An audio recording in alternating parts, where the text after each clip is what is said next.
Hey everyone, tonight we begin with something that might completely shatter your assumptions about colonial America. The absolutely wild world of early American junk food. We're talking about a time when sugar was more valuable than silver, when molasses could start riots, and when the closest thing to a gas station snack was a chunk of maple sugar that could literally break your teeth. So before you get comfortable, take a moment to like the video and subscribe, but only if you genuinely enjoy what I do here. And let me know in the comments where you're tuning in from and what time it is for you. It's always fascinating to see who's joining us from around the world. Now dim the lights, maybe turn on a fan for that soft background hum, and let's ease into tonight's journey together.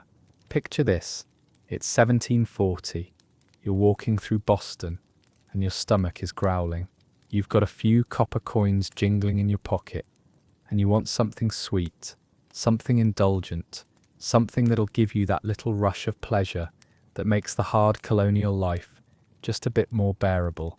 But here's the thing, your options are going to blow your mind, and not necessarily in a good way. Let's start with what passed for candy in early America, because this is where things get immediately weird. The colonists were absolutely obsessed with sugar, but not the refined white stuff we know today. They were dealing with muscovado sugar, this brown, sticky, molasses-heavy substance that came in rock-hard loaves. When you wanted a sweet treat, you literally had to take a hammer and chisel to break off chunks. Imagine trying to enjoy a relaxing snack while wielding construction tools. But the real star of early American junk food was molasses.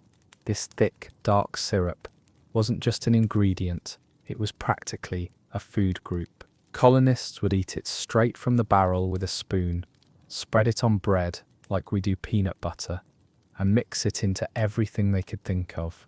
The stuff was so popular that when the British tried to tax it with the Molasses Act of 1733, it nearly caused a revolution 30 years before the actual revolution. People were literally willing to die for their right to cheap molasses. That's some serious junk food addiction right there.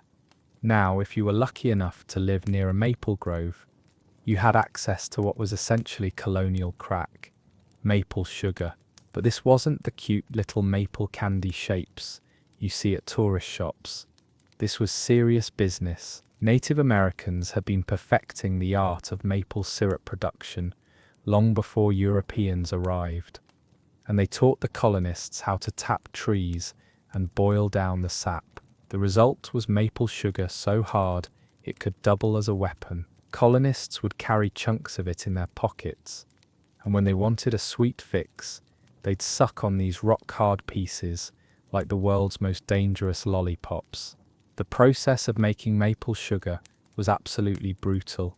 You'd spend weeks in freezing March weather, trudging through snow to collect sap from hundreds of trees. Then you'd tend massive boiling kettles day and night, stirring constantly to prevent burning, breathing in thick clouds of sweet steam, until you felt like you might actually turn into maple syrup yourself. And at the end of all this, you'd have sugar so precious that families would literally fight over who got the biggest piece. But here's where early American junk food gets really interesting. The drinks. Forget energy drinks. Colonists had Flip. This was a terrifying concoction of beer, rum, molasses, and raw eggs, heated with a red-hot iron poker called a loggerhead. The drink would literally hiss and bubble when the poker went in, creating this frothy, alcoholic nightmare that was somehow considered a refreshing beverage. Tavern keepers would compete to see who could create the most dramatic foam show, swinging around these glowing hot pokers like they were performing some kind of culinary sword fighting. And if Flip wasn't strong enough for you, there was syllabub me, a drink made by literally milking a cow directly into a bowl of wine or cider. The idea was that the warm milk would curdle slightly with the alcohol, creating this weird, lumpy, boozy mess that people apparently found delicious. Imagine ordering this at Starbucks today. I'll take a grande syllabub with extra curdles, please. The snack food situation was equally bizarre. Colonists were obsessed with something called election cake, which, despite its name, wasn't just eaten during elections. This was basically fruitcake's more aggressive cousin, a massive, alcohol-soaked brick loaded with raisins, citron, and enough spices to stock a medieval apothecary. These cakes were so dense that a single slice could serve as a meal, and so boozy that eating too much could actually get you drunk. Campaign rallies must have been absolutely wild. But the real everyday junk food of colonial America was whatever you could grab from a street vendor, and boy were those vendors creative.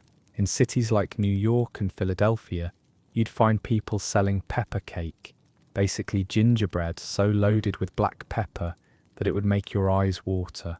The theory was that all those spices were good for your health, so you could convince yourself you were eating medicine while getting your sugar fix. It was like the colonial version of those protein bars that taste like cardboard but make you feel virtuous. Then there were the oyster sellers, who were basically the hot dog vendors of colonial America. They'd walk the streets with buckets of fresh oysters, selling them raw on the spot. But here's the kicker. They'd also sell pickled oysters that had been sitting in vinegar for weeks. These were considered a delicacy, sort of like colonial pickles, except they were slimy, fishy pickles that could probably survive a nuclear apocalypse. People would eat them by the handful while walking down the street, leaving trails of pickle juice and oyster shells in their wake. And speaking of pickled things, colonists pickled absolutely everything. Pickled pig's feet, pickled eggs, pickled walnuts, pickled watermelon rinds if it existed. Someone figured out how to preserve it in vinegar and sell it as a snack. Street vendors would carry jars of this stuff around like walking pickle museums, and people would buy them to eat while strolling through town. The smell alone must have been enough to clear the streets. But perhaps the most bizarre early American junk food was something called pocket soup. This was essentially bouillon cubes, before bouillon cubes existed. Concentrated soup, boiled down into a thick, gelatinous mass that you could carry around like beef jerky. When you wanted soup, you just dissolve a chunk in hot water. Sounds reasonable, right? Except pocket soup looked like brown rubber and had the texture of shoe leather. People would gnaw on it raw when they were really desperate, which must have been like trying to eat a hockey puck, seasoned with despair. The candy situation gets even weirder when you realize that most colonial sweets were basically medicine in disguise. Horehound candy was supposed to cure coughs, but it tasted like licking a pine tree. Licorice root was chewed like gum, except it was actual tree roots that had been boiled until they were somewhat edible. And then there were sugar plums, which weren't plums at all, but seeds or nuts coated in so many layers of hard sugar that they looked like small rocks. Eating them was like playing Russian roulette with your dental health. The wealthy had access to imported luxuries that seem almost mythical today. Real chocolate, for instance. But not chocolate as we know it. Colonial chocolate was unsweetened, often mixed with chili peppers, and served as a drink that was basically liquid bitterness with a kick. Sugar was so expensive that chocolate remained this bitter, spicy beverage that only the rich could afford to pretend to enjoy. Imagine spending a fortune on something that tastes like spicy dirt water just to show off your wealth. And then there were the seasonal treats that defined colonial life. In fall, there were candied pumpkins, actual pumpkin pieces, boiled in molasses until they were basically pumpkin leather. Winter brought ice cream, but colonial ice cream was nothing like what we know today. It was basically frozen cream with whatever flavoring they could scrape together, often rose water or orange flower water, creating these floral tasting frozen disasters that must have been like eating perfumed snow. Spring meant the return of fresh milk, which was cause for celebration because winter milk came from cows that had been eating hay for months, making it taste like wet grass. And summer brought the ultimate colonial treat, syllabub made with fresh milk, which at least eliminated the curdling problem, even if it didn't solve the fundamental weirdness of drinking alcoholic milk products. The whole early American junk food scene was defined by scarcity and creativity in equal measure. When sugar was more valuable than silver, when chocolate was a luxury item, when fresh fruit was available for maybe 3 months out of the year, people got incredibly creative about satisfying their cravings for sweet, salty, and indulgent foods. They turned tree sap into candy, fermented fruit into alcohol, and pickled everything that couldn't run away fast enough. But here's what's really fascinating. Despite all the weird ingredients and questionable preparation methods, early Americans were just as addicted to their junk food as we are to ours. They'd save up money to buy maple sugar, they'd wait in line for fresh flip at taverns, and they'd absolutely lose their minds over imported luxuries like white sugar or real tea. The human craving for comfort food, for little indulgences that make hard times more bearable, that's been the same for centuries. We've just gotten a lot better at mass producing our bad decisions. So the next time you're standing in the checkout line at a gas station, grabbing a candy bar and an energy drink, remember that you're participating in a tradition that goes back to the very beginning of American history, except instead of risking your teeth on rock-hard maple sugar or your dignity on pickled oyster juice, you get to enjoy the modern miracle of processed sugar and artificial flavoring. Progress is a beautiful thing. Retry that's 10k characters. I need 35 cheddar. Hey everyone. Tonight we begin with something that might completely shatter your assumptions about colonial America. The absolutely wild world of early American junk food. We're talking about a time when sugar was more valuable than silver, when molasses could start riots, and when the closest thing to a gas station snack was a chunk of maple sugar that could literally break your teeth. So before you get comfortable, take a moment to like the video and subscribe, but only if you genuinely enjoy what I do here, and let me know in the comments where you're tuning in from and what time it is for you. It's always fascinating to see who's joining us from around the world. Now dim the lights, maybe turn on a fan for that soft background hum, and let's ease into tonight's journey together. Picture this, it's 1740. You're walking through Boston and your stomach is growling. You've got a few copper coins jingling in your pocket, and you want something sweet, something indulgent, something that'll give you that little rush of pleasure that makes the hard colonial life just a bit more bearable. But here's the thing, your options are going to blow your mind, and not necessarily in a good way. Let's start with what passed for candy in early America, because this is where things get immediately weird. The colonists were absolutely obsessed with sugar, but not the refined white stuff we know today.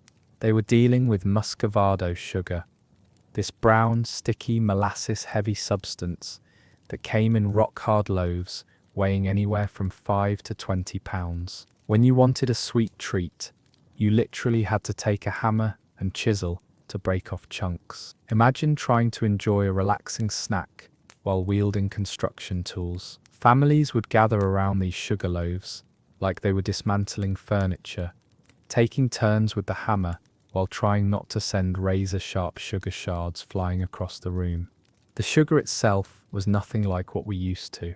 It was gritty, full of impurities, and had this intense molasses flavor that would coat your mouth for hours. But colonists were so desperate for sweetness that they'd endure the labor-intensive process of sugar breaking just to get their fix. Wealthy families had special sugar nippers, essentially industrial strength pliers, designed specifically for breaking sugar.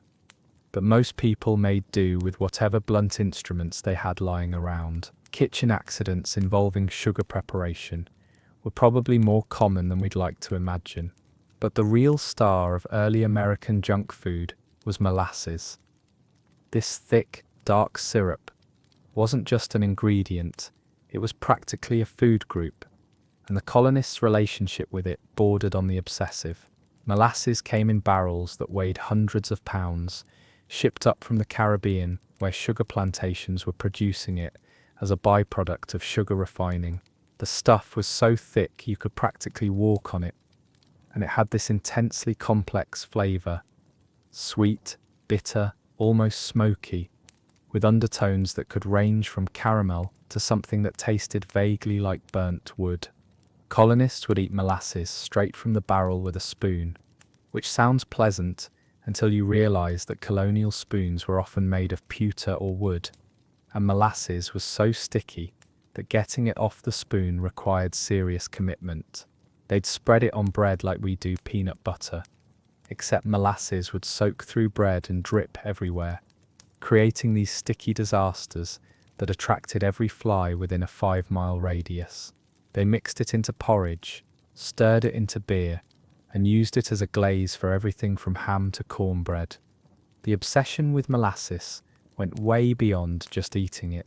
Colonial housewives developed dozens of ways to incorporate molasses into their cooking, creating what were essentially early versions of processed foods. Molasses cookies weren't delicate little treats. They were dense, chewy affairs that could survive weeks of travel and still be edible. Molasses candy was made by boiling the syrup until it reached the hard crack stage, then pouring it onto buttered plates to cool into sheets that could be broken into pieces. The process was dangerous. Molasses heated to candy-making temperature was essentially liquid napalm, and colonial kitchens didn't have candy thermometers, so cooks had to judge doneness by dropping molasses into cold water and seeing how it behaved. The political implications of molasses addiction can't be overstated. When the British tried to tax molasses with the Molasses Act of 1733, it nearly caused a revolution 30 years before the actual revolution. Colonial merchants were importing millions of gallons of molasses annually, much of it smuggled from French and Spanish colonies to avoid British taxes. The smuggling operations were elaborate.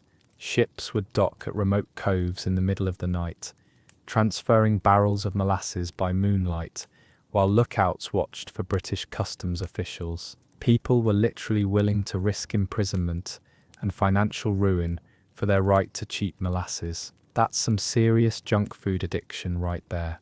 Now, if you were lucky enough to live near a maple grove, you had access to what was essentially colonial crack, maple sugar. But this wasn't the cute little maple candy shapes you see at tourist shops today. This was serious business, and the process of making it was absolutely brutal. Native Americans had been perfecting the art of maple syrup production for centuries before Europeans arrived, and they taught the colonists techniques that required incredible endurance and timing. The maple sugar season lasted only about 6 weeks in early spring, when nighttime temperatures dropped below freezing, but daytime temperatures rose above it. This temperature swing caused the sap to flow, but it also meant that sugar makers were working in some of the most miserable weather conditions imaginable. You'd wake up before dawn, when the temperature was still well below freezing, trudge through knee-deep snow to check your sap buckets, and spend the day tending massive boiling kettles while ice formed on your clothes and steam created a perpetual fog around the sugar camp. Each maple tree would produce maybe a gallon of sap per day during peak flow, but it took roughly 40 gallons of sap to make 1 gallon of syrup. To get maple sugar, you had to boil the syrup even further, reducing it down until it crystallized. The whole process required constant attention. If you let the fire get too hot, the syrup would burn and become bitter. If you didn't keep it hot enough, it wouldn't reduce properly. And if you missed the exact moment when the syrup was ready to crystallize into sugar, you'd end up with expensive maple syrup instead of the more valuable and portable maple sugar. The result was maple sugar, so hard it could double as a weapon. Colonists would carry chunks of it in their pockets, and when they wanted a sweet fix, they'd suck on these rock-hard pieces like the world's most dangerous lollipops. The sugar was so precious that families would literally fight over who got the biggest piece. Children would hoard maple sugar, like modern kids hoard Halloween candy, hiding pieces in secret locations and trading smaller chunks for favors. But maple sugar wasn't just candy. It was currency. In remote areas where coined money was scarce, maple sugar could be traded for goods and services. A pound of good maple sugar might be worth a day's wages for a farm laborer. The sugar was molded into specific shapes that indicated its quality and origin. Some sugar makers developed recognizable designs that functioned like brand names. You could tell good maple sugar from bad just by looking at the color and crystal structure, and experienced buyers could identify which grove the sugar came from just by tasting it. But here's where early American junk food gets really interesting. The drinks. Forget energy drinks. Colonists had Flip, and Flip was a terrifying concoction that perfectly captured the colonial approach to beverages. If it wasn't strong enough to strip paint, it wasn't worth drinking. Flip was made with beer, not the light, filtered beer we know today, but thick, yeasty ale that was often cloudy and had bits of grain floating in it. To this, tavern keepers would add rum, which in colonial times was harsh, unaged stuff that could literally burn your throat. Then came molasses for sweetness, and raw eggs for protein and thickness.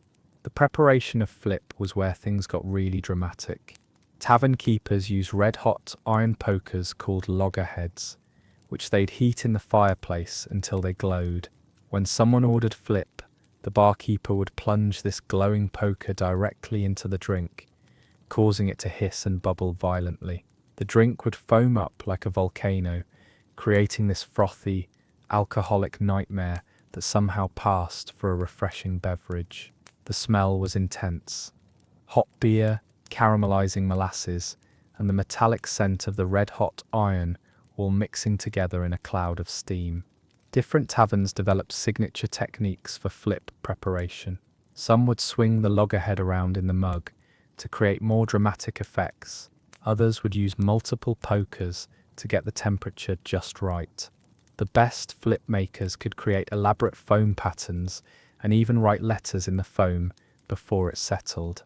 It was like colonial barista art, except with glowing metal and potentially explosive beverages. And if Flip wasn't strong enough for you, there was syllabub, a drink that embodied everything weird about colonial cuisine.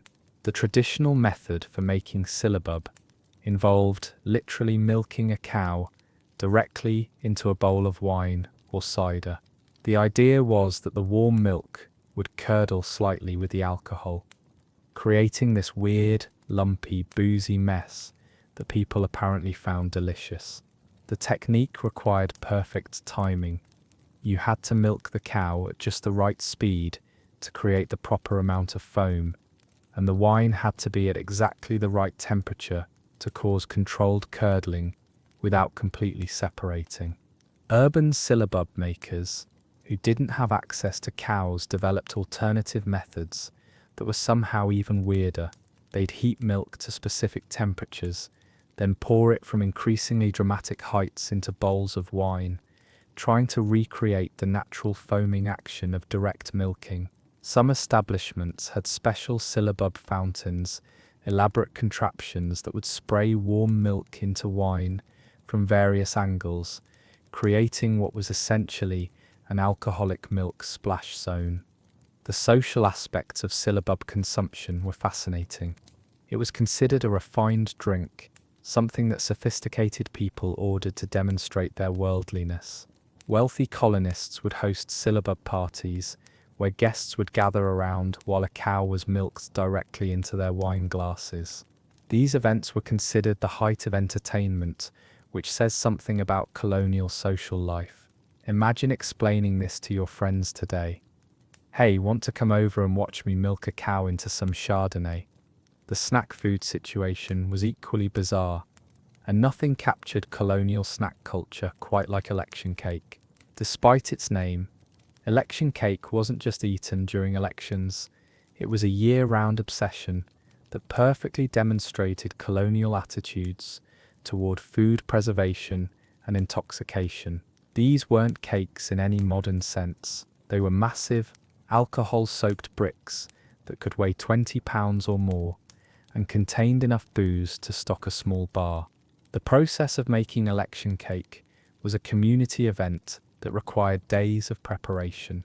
First, you'd need to assemble the ingredients, which read like a shopping list for a medieval apothecary: pounds of butter, dozens of eggs, multiple types of flour, every spice imaginable, candied citron, raisins, currants, and enough rum and brandy to float a small boat. The spice mixture alone was worth a small fortune: cinnamon, nutmeg, mace, cloves, allspice, and often exotic additions like cardamom or rose water. The mixing process was a workout that would put modern gym sessions to shame.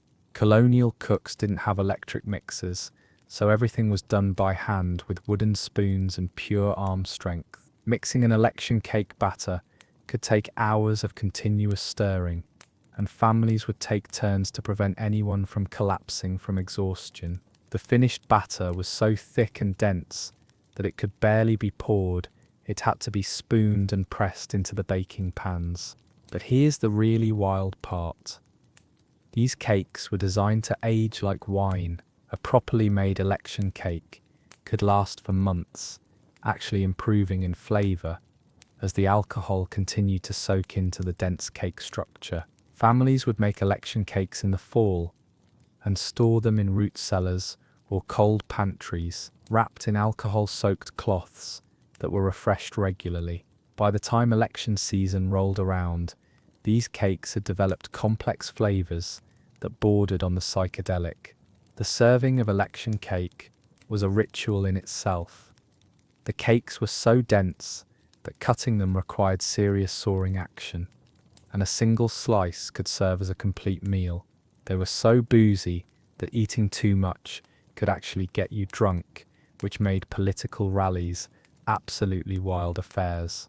Campaign events would feature multiple election cakes from different bakers, and voters would compare flavours while getting progressively more intoxicated. Democracy in action, colonial style. But the real everyday junk food of colonial America was whatever you could grab from a street vendor. And these vendors were incredibly creative entrepreneurs who understood their customers' cravings for portable, flavorful foods. In cities like New York and Philadelphia, you'd find people selling pepper cake, basically gingerbread that had been weaponized with black pepper. This wasn't a subtle spice blend. Colonial pepper cake contained so much black pepper that it would make your eyes water and your sinuses clear instantly. The theory behind pepper cake was that all those spices were good for your health, so you could convince yourself you were eating medicine while getting your sugar fix. Colonial medical theory held that hot spices balanced cold humours in the body, making pepper cake not just a snack but a therapeutic intervention. Street vendors would tout the health benefits of their pepper cake, while customers stood around sneezing and wiping their eyes, somehow convinced they were improving their constitution. The preparation of pepper cake was an art form that required careful balancing of sweetness and heat. Too much pepper and customers couldn't eat it. Too little, and it wasn't properly medicinal. The best pepper cake vendors developed signature spice blends that customers could recognize from blocks away. The smell was incredible. A mixture of molasses, ginger, cinnamon, and enough black pepper to make horses sneeze. Then there were the oyster sellers, who were basically the hot dog vendors of colonial America, except their product was far more perishable and potentially deadly. These entrepreneurs would walk the streets with buckets of fresh oysters, selling them raw on the spot to anyone brave enough to eat shellfish from a street vendor. But the real specialty was pickled oysters that had been sitting in vinegar for weeks or even months. Pickled oysters were considered a delicacy, sort of like colonial pickles, except they were slimy, fishy pickles that could probably survive a nuclear apocalypse. The pickling process involved packing fresh oysters in barrels with vinegar, salt, and various spices, then letting time and chemistry work their magic. The result was something that barely resembled food, but was incredibly popular among colonists, who had developed a taste for intensely preserved flavors. People would eat pickled oysters by the handful while walking down the street, leaving trails of pickle juice and oyster shells in their wake. The social acceptability of eating slimy, vinegary shellfish while strolling through town speaks to a very different set of cultural norms around public eating. Colonial streets must have been absolutely disgusting, covered in discarded oyster shells, pickle juice, and the remains of various portable snacks. And speaking of pickled things, colonists pickled absolutely everything that could be preserved in vinegar, creating what was essentially a parallel universe of food where nothing was safe from the pickle barrel. Pickled pig's feet were a tavern staple, these gelatinous, vinegary masses that somehow counted as bar snacks. Pickled eggs were another favourite, though colonial pickled eggs weren't the neat, uniform things you see in modern bars. They were often irregular barnyard eggs that had been sitting in spiced vinegar for months, developing flavours that ranged from tangy to terrifying. Pickled walnuts were considered a particular delicacy, though the process of making them was elaborate and slightly dangerous. You had to harvest the walnuts while they were still soft and green, before the shells hardened. Then you'd prick them all over with a needle and soak them in strong brine for weeks, changing the brine regularly until the walnuts turned completely black. The final step involved packing them in spiced vinegar and aging them for months until they developed what was described as a rich, wine-like flavour, but probably tasted more like pickled tree bark. Even more bizarre were pickled watermelon rinds, which demonstrated the colonial commitment to wasting absolutely nothing. After eating watermelon, colonists would take the rinds, peel off the outer green skin, cut the white flesh into cubes, and pickle them with spices and vinegar.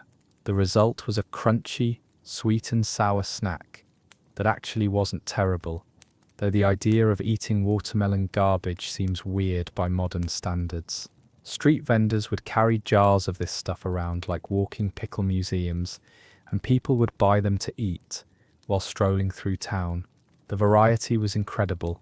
Pickled beets, pickled cabbage, pickled onions, pickled fish, pickled meat, and probably pickled things that haven't been identified by food historians. The smell alone must have been enough to clear the streets, a constant fog of vinegar and fermentation that defined the colonial urban experience. But perhaps the most bizarre early American junk food was something called pocket soup, which sounds reasonable until you understand what it actually was. Pocket soup was essentially bouillon cubes before bouillon cubes existed, but the execution was far more disturbing than the concept. It started with making regular soup, usually beef or veal broth, with vegetables, then boiling it down for hours and hours until all the water evaporated and you were left with a thick, gelatinous concentrate that looked like brown rubber. This concentrate was then spread on plates and dried until it became hard and portable, creating what was essentially edible leather. The texture was described as similar to glue, and the appearance was somewhere between jerky and industrial adhesive. When you wanted soup, you dissolve a chunk in hot water, which sounds simple, except that pocket soup was often so concentrated and hardened that dissolving it properly required extensive boiling and stirring. But here's the really weird part.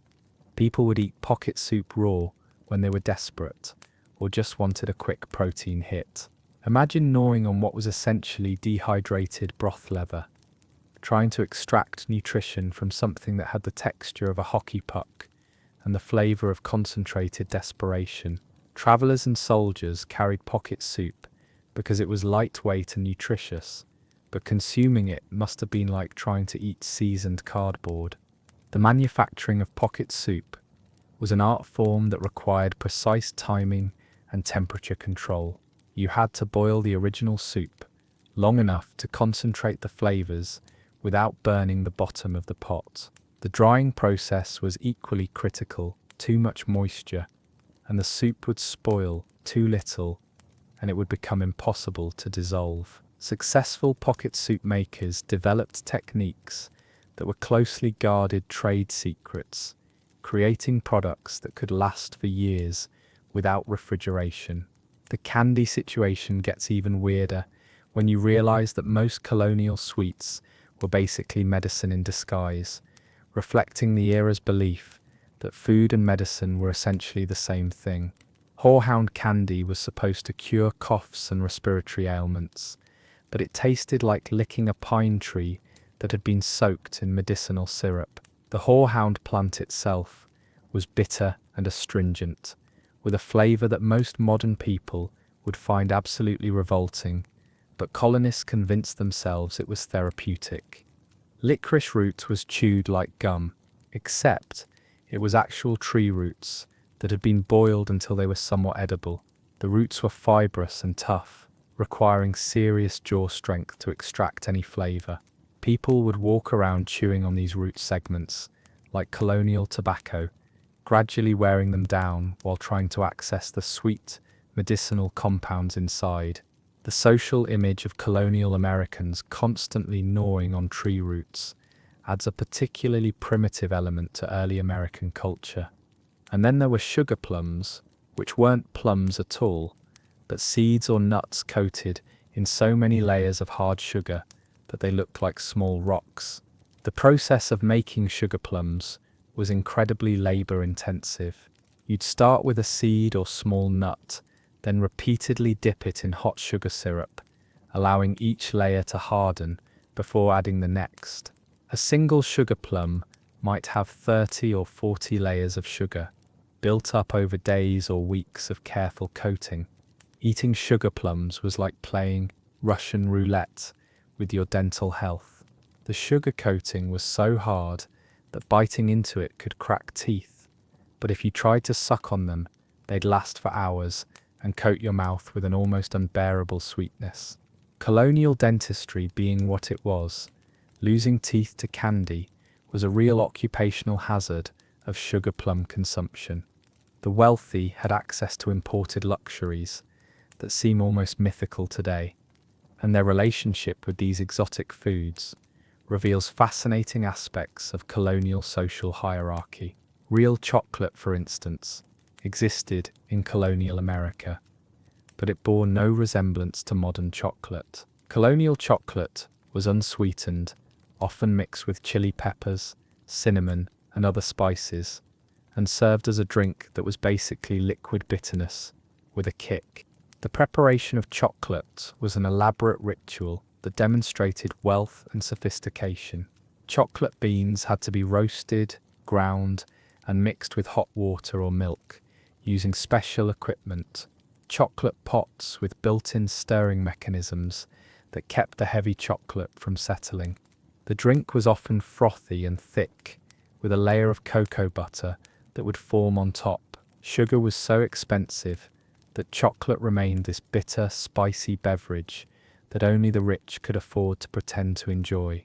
Chocolate houses became social centers for wealthy colonists, places where they could gather to consume this exotic beverage and discuss politics, business, and social gossip.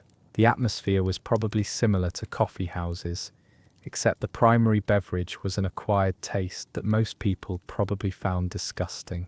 Imagine spending a fortune on something that tastes like spicy dirt water just to maintain your social status. Tea was another luxury that defined colonial social hierarchies, but colonial tea culture was far more complex than the Boston Tea Party narrative suggests. Wealthy colonists were obsessed with tea ceremony and etiquette, importing not just tea but elaborate tea services, special furniture, and all the accessories that proper tea consumption required. A fashionable tea service might include dozens of pieces, cups, saucers, sugar bowls, cream pitchers, teapots, and specialized utensils for every aspect of tea preparation and consumption. But the tea itself was often questionable by modern standards. It arrived after months at sea in cargo holds that also contained spices, fabrics, and other trade goods, so tea often picked up flavors from its shipping companions. Green tea might taste like cinnamon, black tea might have hints of pepper or tobacco, and everything had the underlying flavor of sea voyage. Colonial tea drinkers developed preferences for specific importers and shipping routes based on the characteristic flavor profiles that different trade routes produced. The social performance of tea drinking was incredibly elaborate, with rules governing everything from how to hold the cup to the proper sequence of adding sugar and cream. Wealthy colonial women spent hours practicing tea ceremony techniques, and social success often depended on demonstrating proper tea etiquette. Getting it wrong could mark you as socially inferior, regardless of your actual wealth or education. And then there were the seasonal treats that defined colonial life and demonstrated how closely food culture was tied to natural rhythms.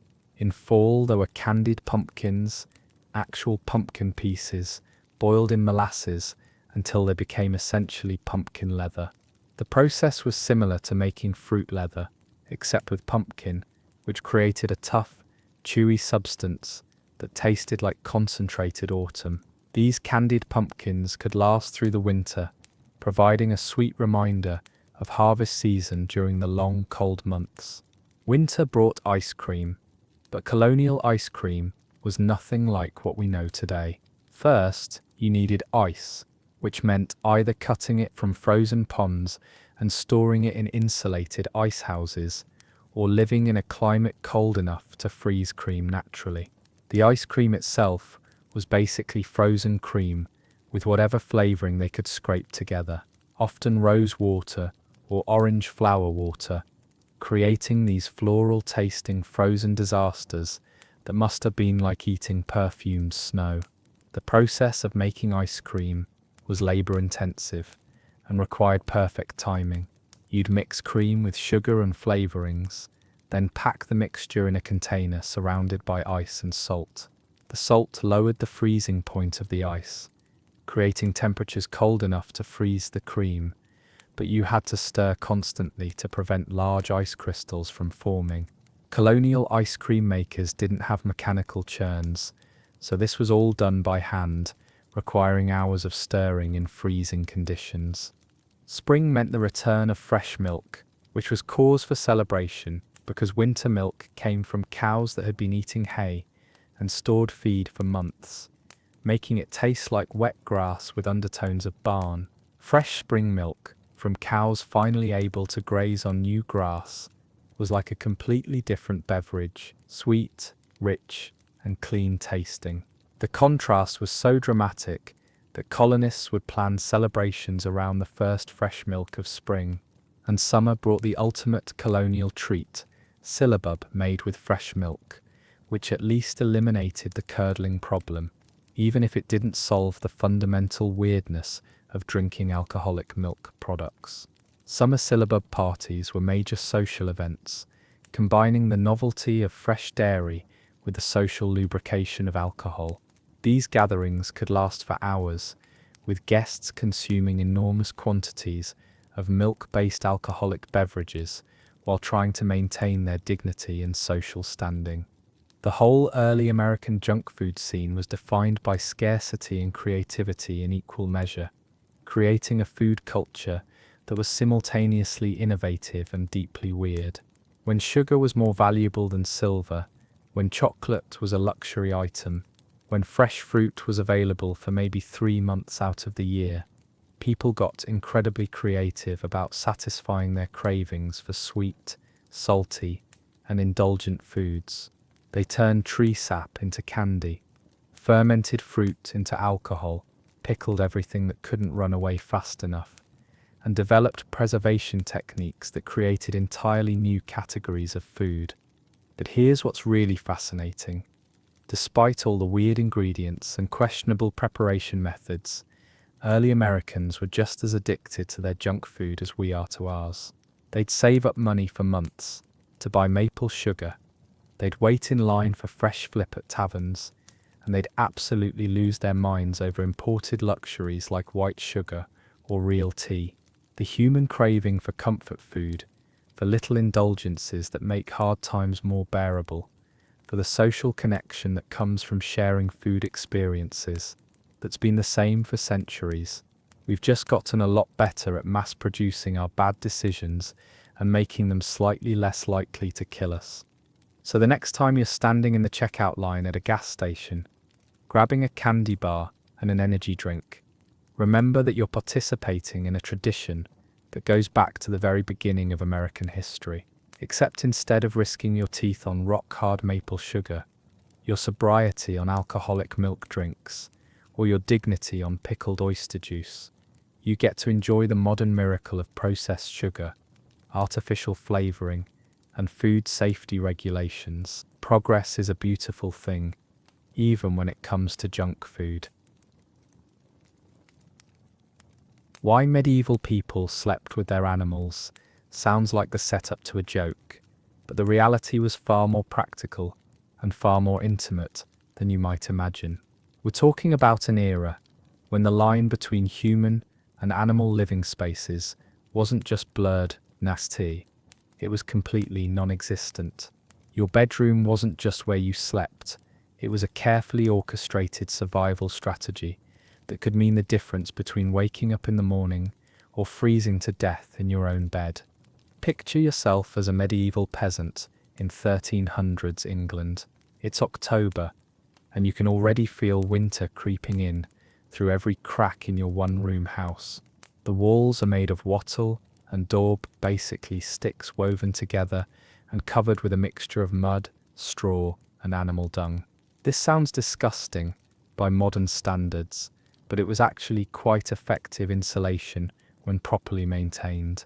The problem was that properly maintained required constant attention, and most peasant families were too busy trying not to starve to spend much time on home improvement projects.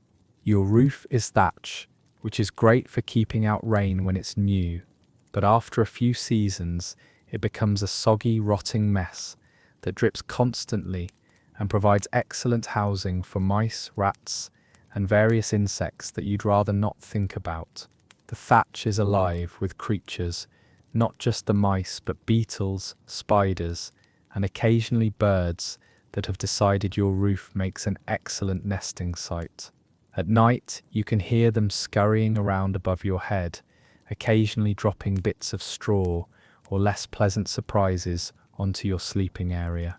The floor is dirt, packed hard from years of foot traffic, animal hooves, and general use. In winter, this dirt floor becomes a special kind of nightmare. It's either frozen solid and impossible to clean, or muddy from melting snow and leaked roof water. Sometimes it's both simultaneously, creating a surface that's part ice rink, part bog. Walking across your own floor becomes a daily adventure in not falling down or sinking into unexpected soft spots. Now, you've got a choice to make. You can sleep alone in your cold, drafty house and wake up with frost on your blankets, assuming you don't wake up at all, or you can invite your livestock to join you for a cozy night of shared body heat. When you put it that way, the decision becomes pretty obvious. Your cow, your pig, your goats, and your chickens aren't just animals, they're four-legged space heaters that happen to provide food and income during the day. But this wasn't a simple matter of opening the door and letting chaos reign.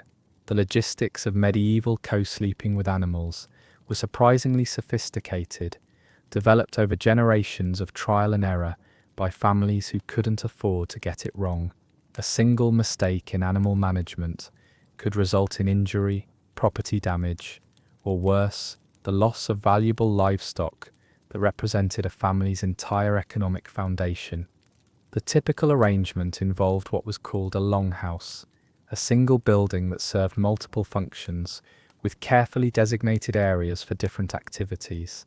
The family sleeping area was usually at one end, positioned to take advantage of whatever heat source was available, typically a central hearth that provided both cooking fire and warmth. The animal quarters were at the other end, but the division between human and animal space was often just a low wooden partition, or sometimes nothing more than an imaginary line on the floor.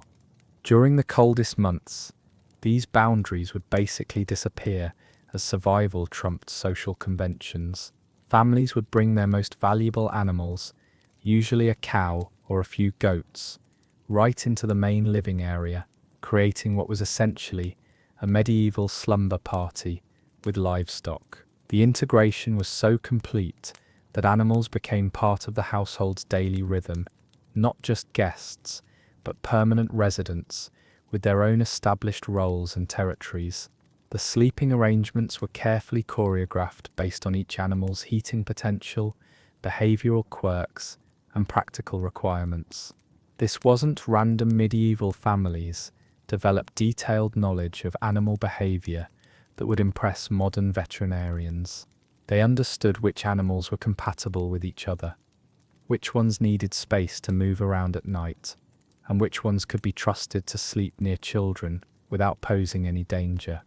Cows were the ultimate medieval space heaters, generating enormous amounts of body heat that could warm an entire room. A single cow produces about as much heat as a small furnace, maintaining a body temperature around 101 degrees Fahrenheit, even in freezing conditions. But cows were also massive. An average medieval cow weighed around 800 pounds and could accidentally crush someone if they lay down in the wrong spot. Medieval families developed intricate systems for cow positioning that maximized heat benefits while minimizing trampling risks. The cow's sleeping area was carefully prepared with thick layers of straw or hay, both for the animal's comfort and to absorb waste. Cows naturally establish bathroom areas separate from their sleeping spots, so families would position the cow to encourage it to use a specific corner of the house for waste, making cleanup easier and keeping sleeping areas cleaner. The best spots were near walls that provided wind protection, but far enough from the human sleeping area to prevent accidental contact during the night. Medieval families also understood cow sleep patterns and behavior. Cows sleep lying down for only about 4 hours per night, spending the rest of the time in a lighter dozing state while standing or sitting. This meant the cow would be shifting positions throughout the night, and families had to plan sleeping arrangements that accommodated these movements. Children were taught to recognize the sounds of a cow preparing to lie down or stand up, so they could move out of the way if necessary. Goats were the perfect bedroom companions. They were warm, relatively small, and had the added benefit of being incredibly social animals that actually seemed to enjoy human company. Medieval families would often keep their favorite goats right next to the bed, sometimes even on the bed itself. Goats are naturally clean animals that don't smell much when properly cared for, and they're warm enough to keep a person comfortable on even the coldest nights. The relationship between medieval families and their house goats was remarkably intimate. Goats are intelligent, social animals that form strong bonds with their human companions. House goats would often recognize individual family members and respond to their names.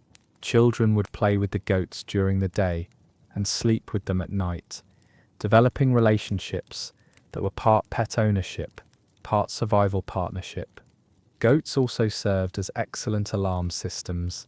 They're naturally alert animals that will vocalize if they sense danger, and their hearing is much better than human hearing. A goat sleeping in your bedroom would wake up long before you did if anything unusual was happening outside. Medieval families learned to interpret different goat vocalizations, understanding when the goat was just shifting position versus when it was alerting to potential threats. The practical care of house goats required daily attention. Goats needed regular grooming to prevent skin problems and parasite infestations that could spread to humans. Medieval families developed grooming routines that served multiple purposes, keeping the goats healthy, reducing odor, and providing a form of evening entertainment. Grooming a goat by firelight, while the family gathered around the hearth, was a common winter evening activity. Pigs presented a more complex challenge for medieval cohabitation. They generate tremendous heat. A pig's body temperature runs around 102 degrees, making them incredibly effective space heaters. Pigs are also actually quite clean when given the opportunity, contrary to their modern reputation. In the wild, pigs are fastidious animals that establish separate areas for sleeping, eating, and waste disposal. The problem is that pigs are also strong-willed, intelligent, and can be destructive if they get bored or agitated. Medieval families developed sophisticated strategies for pig management that involved understanding pig psychology and behavior. Pigs are social animals that need mental stimulation and clear hierarchies. A pig living in a house needed to understand its place in the family structure, with clear rules about where it could go and what it could do. Successful pig management required consistent enforcement of boundaries and plenty of interaction to keep the pig mentally engaged. The intelligence of pigs made them both excellent house companions and potential problems. Pigs can learn routines, recognize individual people, and even be trained to perform simple tasks. Medieval house pigs often learn to open doors, move objects, and navigate complex household environments. But this same intelligence meant they could figure out how to get into food stores, manipulate household items, and cause trouble if they weren't properly supervised. Medieval families also had to manage the pigs' natural rooting behavior. Pigs instinctively dig and explore with their snouts, which could be destructive in a house setting. Solutions included providing designated rooting areas filled with straw or dirt, giving the pig specific objects to investigate and manipulate, and ensuring the pig got enough outdoor time during the day to satisfy its natural behaviors. Chickens were the easiest to manage because they naturally wanted to roost up high, away from ground-level predators. Medieval houses often had special perches or small lofts where chickens could sleep safely while still contributing their body heat to the overall warmth of the house. The chickens felt secure in their elevated positions, and the family got the benefit of their warmth without having to worry about stepping on them in the middle of the night. The chicken roosting area was typically built into the house structure, with wooden poles or platforms positioned near the ceiling. Chickens would naturally fly up to these roosts at dusk and remain there until dawn, making them the most low-maintenance house animals. The roosting area was usually positioned over the animal end of the house, so chicken droppings would fall into areas that were already designated for animal waste rather than into human living spaces. Medieval families understood chicken behavior well enough to predict egg-laying patterns and manage them accordingly. Hens would often lay eggs in nesting boxes that were built into the house structure, making egg collection a simple matter of reaching into designated spots. The best laying hens were kept as house chickens year-round, both for their eggs and for their contribution to household warmth. Roosters served as natural alarm clocks, but medieval families had to manage their crowing behavior to avoid being woken up too early. Roosters typically start crowing about an hour before dawn, which was usually the desired wake-up time for medieval families who needed to start work at first light. Families would sometimes keep roosters in slightly more isolated parts of the house to muffle the sound or train them to crow in response to specific cues rather than just automatically at dawn. But it wasn't just about warmth. Medieval people understood that animals provided security as well as heat, creating multi-layered protection systems that address both physical and psychological safety needs. Dogs were obviously great for alerting the family to intruders, but even farm animals served as an early warning system. Different animals were sensitive to different types of threats, creating a comprehensive monitoring network. Geese were particularly valued because they're incredibly territorial and will raise a tremendous racket if anything unusual happens. Having geese in or near your house was like having a medieval security system that also provided eggs, meat, and feathers. Geese are naturally aggressive towards strangers and will attack intruders with surprising ferocity. Medieval families learned to distinguish between the sounds geese made for normal disturbances versus serious threats. The security benefits extended beyond just alerting to human intruders. Animals could detect predators that might threaten the family's livestock or food stores. Mice and rats were constant problems in medieval houses, and cats were essential for controlling rodent populations. But other animals also contributed to pest control. Pigs would eat almost anything, including insects and small rodents, while chickens were excellent for controlling bugs and grubs. The sound management of a medieval house full of animals was an art form in itself. You had to position everything so that the natural sounds of the animals, breathing, shifting, occasional snorting, or clucking, created a comforting background noise without keeping everyone awake. Experienced medieval families could tell time at night just by listening to their animals, using animal behavior patterns as a natural clock. Cows tend to shift position at predictable intervals throughout the night, usually every hour or two. The sound of a cow moving was distinctive, slow, heavy shifting, accompanied by deep breathing, and occasionally a low grunt. Families learned to use these sounds as time markers, understanding roughly what time it was based on the cow's activity level and position changes.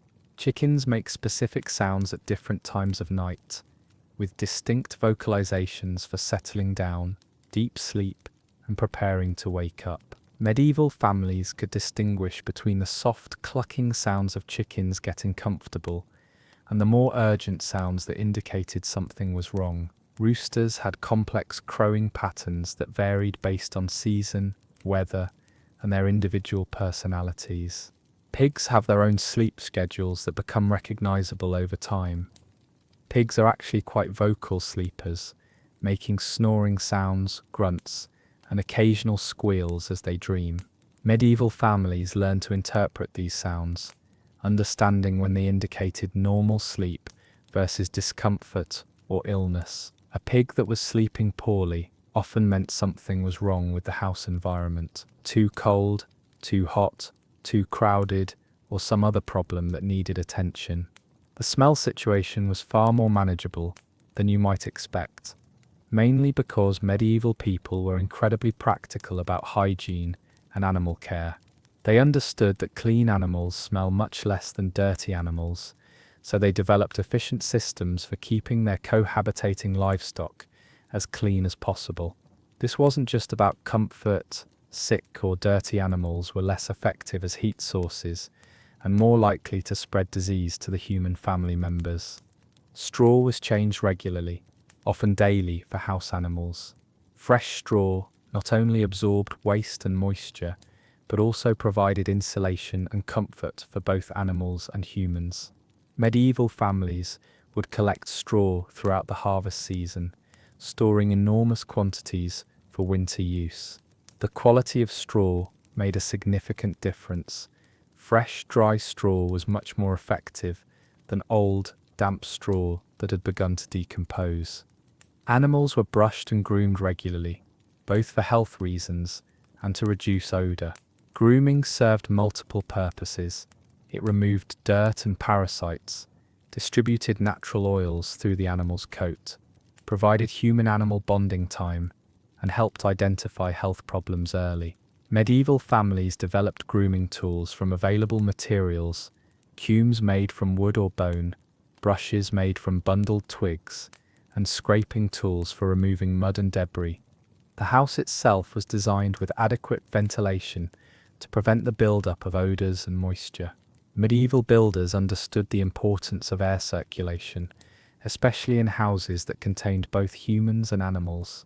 Windows were small and often covered with oiled cloth rather than glass, but they could be opened for ventilation.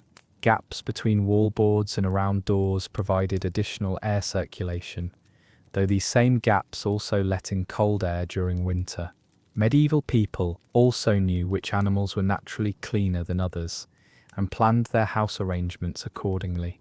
Goats, for instance, are fastidious about their personal hygiene and will avoid soiling their sleeping areas if given any choice in the matter. A goat that's soiling its sleeping area is usually indicating that something is wrong: illness, stress, or inadequate facilities. Cows are surprisingly clean animals that establish specific areas for waste if they have enough space. Medieval families would observe their cows' natural preferences and arrange the house to accommodate these patterns. A cow that felt comfortable and secure would naturally use designated areas for waste, making cleanup much easier and keeping sleeping areas cleaner. Even pigs, despite their reputation, are actually quite clean when they're not forced to live in their own filth.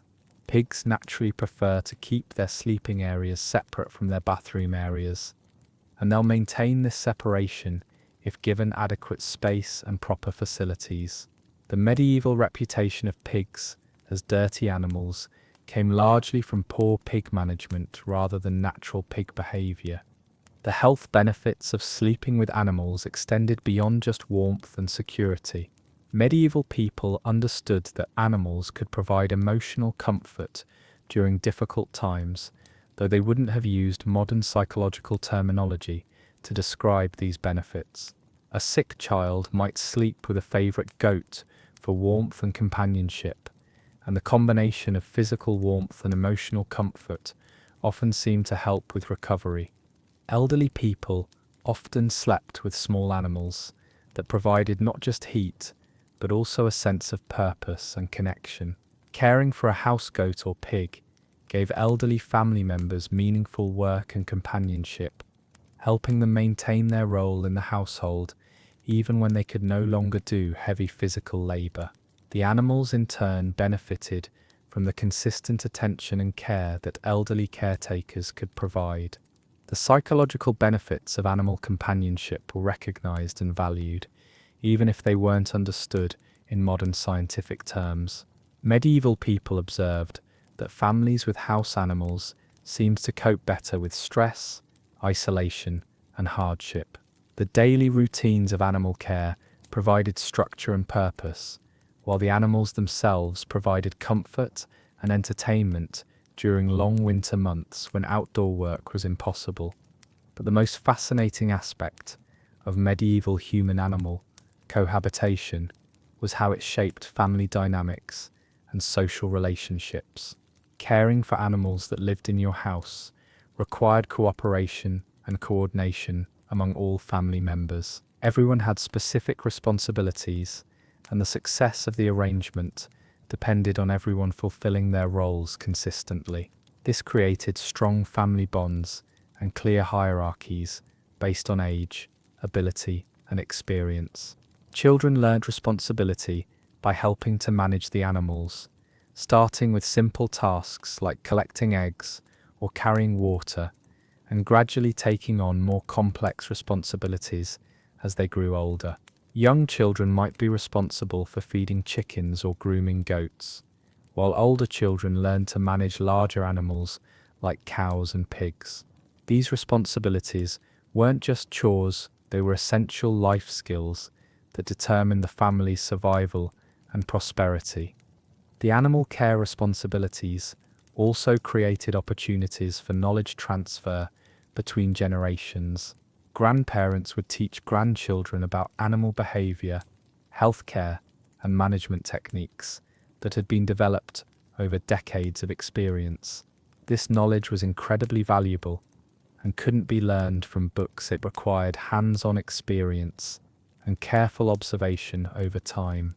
Marriage arrangements often took into account a person's skills with animals, especially for women who would be expected to manage household animals in their new homes. A woman who was skilled at goat management or chicken care was considered a valuable potential wife, while a man who could handle difficult animals like pigs or aggressive roosters was seen as a good provider and protector. The morning routine in a medieval house was a carefully orchestrated dance of humans and animals, all trying to start their day in the same limited space. Animals needed to be fed and watered, humans needed to get dressed and prepare for work, and everyone needed to navigate around everyone else without causing chaos. Successful medieval families developed efficient systems for managing these morning logistics, with each person having specific responsibilities for different animals. The feeding routine was particularly complex because different animals had different dietary needs and feeding schedules.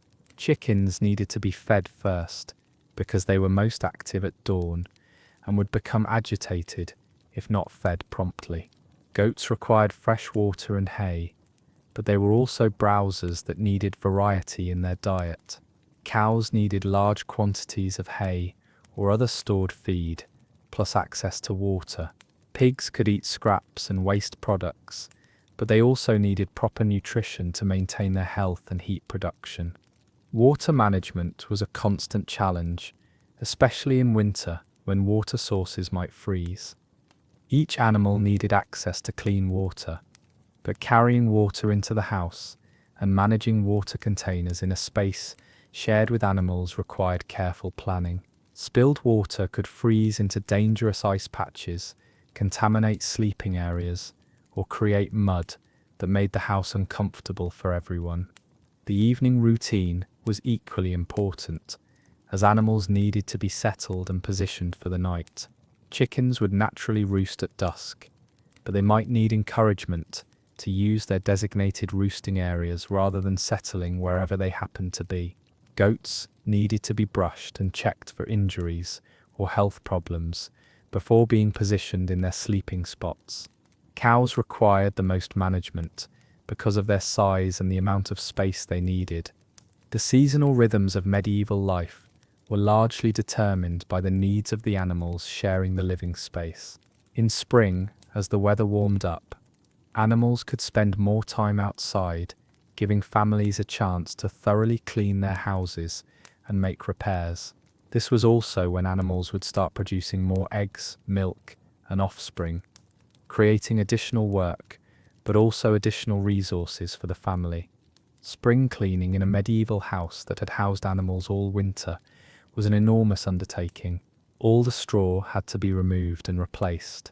The dirt floor had to be dug up and repacked. Walls had to be repaired where animals had rubbed against them or damaged them, and everything had to be thoroughly cleaned and aired out. This process often took weeks and required the cooperation of the entire family and sometimes neighbors as well. Summer meant the animals were mostly outdoors during the day, grazing in fields and pastures, giving families a chance to enjoy the luxury of animal-free living spaces during daylight hours. But animals still needed to be brought in at night for protection from predators, and some animals, particularly chickens and valuable goats, might still sleep in the house even during warm weather. The summer routine also involved preparing for the next winter, collecting and storing straw, making repairs to animal housing areas, and ensuring that animals were healthy and well fed going into the cold season. Medieval families understood that animals that went into winter in poor condition were less likely to survive and less effective as heat sources, so summer animal care was crucial for winter survival. Autumn was the most critical season for medieval animal management. This was when decisions had to be made about which animals to keep through the winter and which ones to slaughter for food. Keeping too many animals meant not having enough feed for any of them. Keeping too few meant not having adequate heat sources for the coldest months. These decisions required careful calculation of feed supplies, heating needs, and family requirements. As autumn approached, the process of preparing for winter cohabitation would begin again. Animal sleeping areas had to be prepared, straw had to be stockpiled, and animals had to be gradually reintroduced to spending more time indoors. This transition period was delicate because animals that had spent months outdoors needed time to readjust to indoor living, and families needed to re-establish the routines and boundaries that would govern winter cohabitation. The social aspects of medieval animal cohabitation created interesting dynamics between neighbours and communities. Families would often share animals during the coldest months, with valuable livestock rotating between houses based on need and availability. A family with a particularly warm cow might share it with elderly neighbours, while a family with excellent goats might trade sleeping privileges for other goods or services. These sharing arrangements created complex social networks based on mutual support and reciprocal obligations.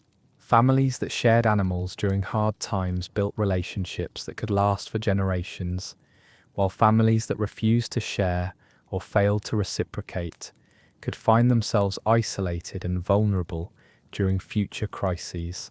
The management of shared animals required negotiation, compromise, and careful attention to fairness and equity. Community barn raising and house building activities often focus specifically on creating better animal housing, recognizing that improved animal facilities benefited entire communities. A family with better animal housing could keep more animals healthy through the winter, providing resources that could be shared with neighbours. Well-housed animals were also less likely to wander, steal food, or cause problems for neighbouring families.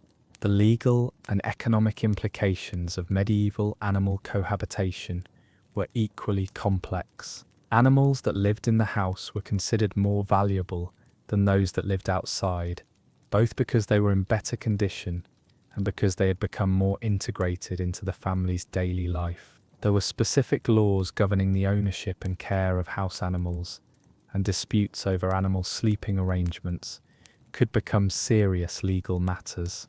Property laws had to address questions about animals that lived in houses. Were they part of the household goods, or were they separate property? If a family defaulted on debts, could creditors seize house animals, or were they protected as essential household items? Marriage contracts sometimes included specific provisions about house animals, and inheritance laws had to determine how valuable house animals would be distributed among heirs.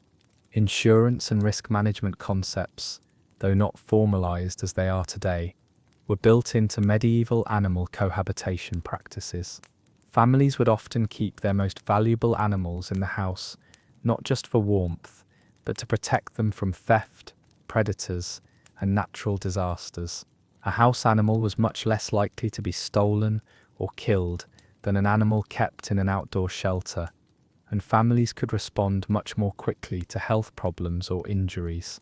Medieval record keeping occasionally provides glimpses into the specifics of animal cohabitation that reveal just how sophisticated these arrangements became. Household inventories from the period sometimes list animals by their sleeping locations, distinguishing between house animals and yard animals. These records show that families made careful distinctions between animals based on their housing arrangements, with house animals often being described in greater detail and assigned higher values. Tax records occasionally mention the value of animals based partly on their living arrangements, with house animals being assessed at higher values than outdoor animals. This makes sense from an economic perspective. Animals that were better housed were healthier, more productive, and more likely to survive harsh conditions, making them objectively more valuable. Court records from medieval disputes sometimes include detailed descriptions of animal housing arrangements, providing insights into how these systems actually worked in practice. Legal cases involving animal ownership, inheritance, or damage often included testimony about where animals slept, who cared for them, and how household responsibilities were divided. These records reveal that animal cohabitation arrangements were often more complex and formalized than we might expect. The evolution of medieval housing was directly influenced by the needs of mixed-species households, with architectural innovations driven by the practical challenges of housing humans and animals together. Improvements like better ventilation systems, more sophisticated drainage, and specialized room divisions were often developed specifically to address the problems of animal cohabitation. Heating systems evolved to work efficiently in mixed-use spaces, with fireplace designs that could warm both human and animal areas without creating dangerous conditions. Chimney technology improved partly because houses with animals needed better ventilation to manage air quality, while floor designs evolved to handle the drainage and cleaning requirements of spaces used by both humans and animals. The development of specialized furniture reflected the realities of mixed-species households. Beds had to be designed to accommodate both humans and small animals, with consideration for safety, comfort, and hygiene. Storage solutions needed to keep animal feed separate from human food, while remaining accessible for daily feeding routines. Tables and chairs had to be sturdy enough to withstand accidental contact from large animals moving through the space. Lighting systems also had to work in environments shared with animals. Candles and oil lamps needed to be positioned where they wouldn't be knocked over by animals, but still provide adequate light for both human activities and animal care. Some families developed specialized lighting arrangements that could be quickly extinguished if animals became agitated or if there was any risk of fire. The religious and cultural aspects of sleeping with animals were equally important in medieval society. Medieval Christianity generally viewed the close relationship between humans and animals as part of God's plan, with humans serving as stewards of creation, responsible for the care and welfare of animals. The intimacy of sharing sleeping spaces with animals was seen as a natural extension of this stewardship responsibility. Religious texts from the period often mention the importance of caring for animals as a moral duty, and the practice of house sharing was generally supported by church doctrine. Priests would sometimes use examples of animal care in their sermons, pointing to families who showed particular devotion to their animals as examples of Christian virtue. The idea that humans and animals could live together harmoniously was seen as a reflection of divine order. However, there were also religious concerns about the appropriate boundaries between humans and animals. Church authorities sometimes worried that too much intimacy with animals could lead to inappropriate relationships, or could blur the important distinction between humans who had souls and animals who did not. These concerns led to periodic religious guidance about proper animal care that emphasized responsibility and stewardship while maintaining appropriate boundaries. Cultural celebrations and festivals often included recognition of the importance of house animals. Harvest festivals might include blessings for animals that had helped families survive the previous winter, while spring celebrations often included prayers for the health and productivity of house animals in the coming year. These cultural practices reinforced the importance of animal cohabitation and provided community support for families who were struggling with animal care. But it wasn't all peaceful coexistence. Medieval sources also document the challenges and conflicts that arose from mixed-species households, providing a more realistic picture of what these arrangements actually involved. Animals could be destructive, especially if they were stressed, ill, or inadequately managed. A pig that got into food stores could consume a family's entire winter supply in a single night. A cow that became agitated could cause enormous damage to a house's interior. Disputes between family members over animal care responsibilities were common and could become serious conflicts that threatened family stability. Different family members might have different ideas about animal management, feeding schedules, or sleeping arrangements. Children might neglect their animal care duties, while adults might disagree about which animals deserved house privileges. These conflicts had to be resolved through family negotiations that balanced practical needs with individual preferences.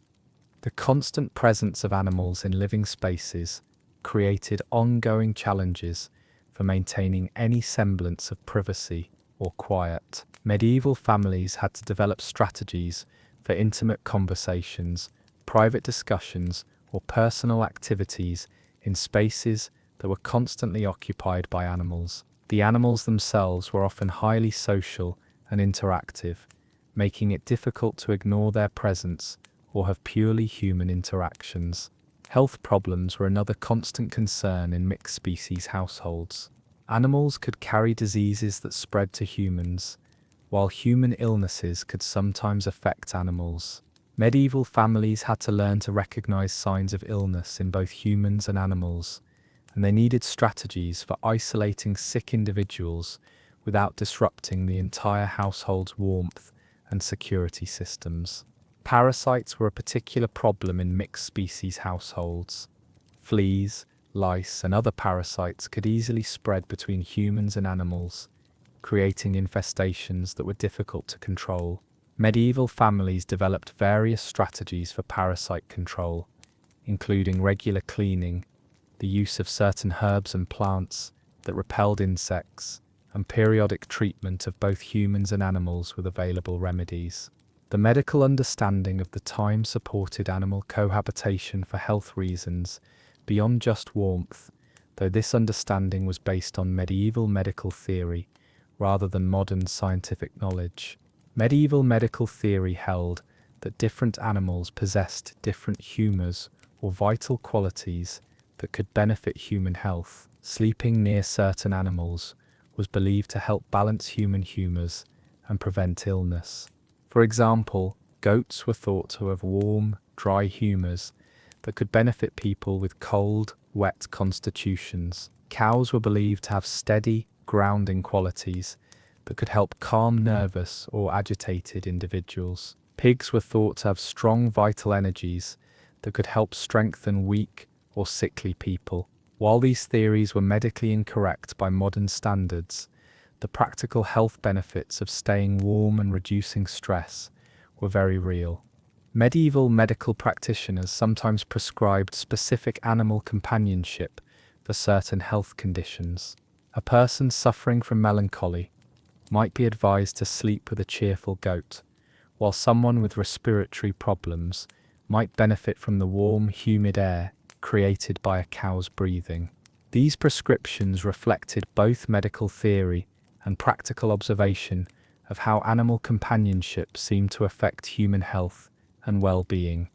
The transition away from sleeping with animals happened gradually and unevenly across medieval society, reflecting changes in technology, economics, and social attitudes that developed over several centuries. Wealthier families were the first to build separate quarters for their animals, not necessarily because they understood modern concepts of hygiene, but because they could afford alternative heating methods and could hire servants to manage animals in separate facilities. As heating technology improved and living standards rose, the practice of animal cohabitation gradually became less necessary and less socially acceptable among the upper classes. Fireplaces became more efficient, glass windows became more common, and building techniques improved to create warmer, more comfortable houses that didn't require animal heat sources. These technological improvements made it possible to maintain comfortable living conditions without sharing space with livestock. Economic changes also contributed to the decline of animal cohabitation. As trade and commerce developed, families became less dependent on subsistence agriculture and more able to purchase fuel, food, and other necessities. This reduced the economic pressure to maximize the utility of every animal and every space, making it possible to prioritize comfort and privacy over pure survival. Social attitudes toward animal cohabitation began to change as wealth and education levels increased. What had once been seen as practical and necessary began to be viewed as primitive and unsanitary. The growing emphasis on social status and refinement made animal cohabitation seem incompatible with aspirations toward gentility and sophistication. But even as medieval society evolved away from animal cohabitation, the practice persisted in many rural areas well into the modern era. The fundamental logic that animals provide warmth, security, and companionship remained valid regardless of social trends. In harsh climates and difficult economic conditions, the practical benefits of sleeping with animals continued to outweigh concerns about propriety or hygiene. The persistence of animal cohabitation in rural areas also reflected the deep cultural and emotional attachments that families formed with their house animals.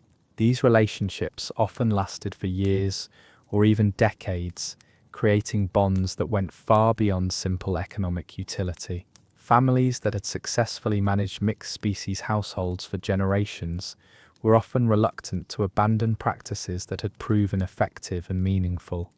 Regional variations in climate, economy, and culture also influenced how quickly the practice of animal cohabitation disappeared. In areas with harsh winters and limited fuel sources, animal cohabitation remained practical and necessary long after it had disappeared from more temperate or prosperous regions. Cultural traditions and family practices also played a role, with some communities maintaining animal cohabitation as part of their identity and heritage. The legacy of medieval animal cohabitation can still be seen in modern practices, though in forms that are quite different from the original arrangements. The human desire to sleep with pets reflects some of the same emotional and psychological needs that drove medieval families to share their beds with goats and chickens. The modern practice of allowing cats and dogs to sleep in bedrooms follows the same basic logic that medieval people used, just with different animals and different motivations. Modern farming practices in some parts of the world still include forms of animal cohabitation, particularly in harsh climates where alternative heating methods are expensive or unavailable. Traditional housing in Tibet, Mongolia, and other cold regions often includes provisions for animals to share living spaces with humans, maintaining practices that have remained essentially unchanged for centuries. The growing interest in sustainable and self-sufficient living has led some modern families to experiment with forms of animal cohabitation that echo medieval practices. Homesteaders and small farmers sometimes house animals in or near their living spaces, both for practical reasons and as part of a broader philosophy about human-animal relationships and environmental responsibility. Looking back at medieval sleeping arrangements, it's easy to focus on the strangeness and discomfort of sharing your bedroom with livestock, but the reality was that medieval people developed sophisticated, practical solutions to the challenges of their environment. They understood animal behavior better than most modern people, managed complex logistics with remarkable skill, and created systems that worked effectively for both humans and animals. Their approach to cohabitation was based on careful observation, practical experience, and a deep understanding of the mutual benefits that could be achieved through cooperation. Medieval families who successfully managed mixed-species households possessed knowledge and skills that would be impressive even by modern standards. They could diagnose and treat animal health problems, predict and manage animal behavior, and coordinate complex daily routines that kept both humans and animals healthy and comfortable. The medieval practice of sleeping with animals wasn't a sign of primitive living or lack of civilization. It was an intelligent adaptation to harsh environmental conditions, limited resources, and the practical realities of agricultural life. Medieval people were solving real problems with creative solutions that worked within their constraints and capabilities. The fact that their solutions seem strange to us says more about how our environment and challenges have changed than it does about their intelligence or sophistication.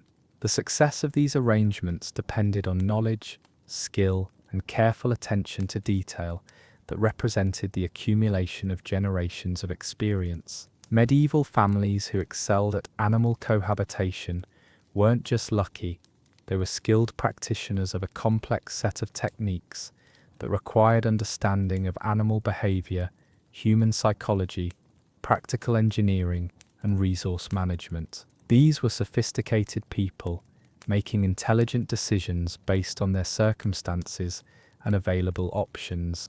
So the next time you let your cat sleep on your bed or your dog curl up next to you on the couch, remember that you're participating in a tradition that goes back centuries.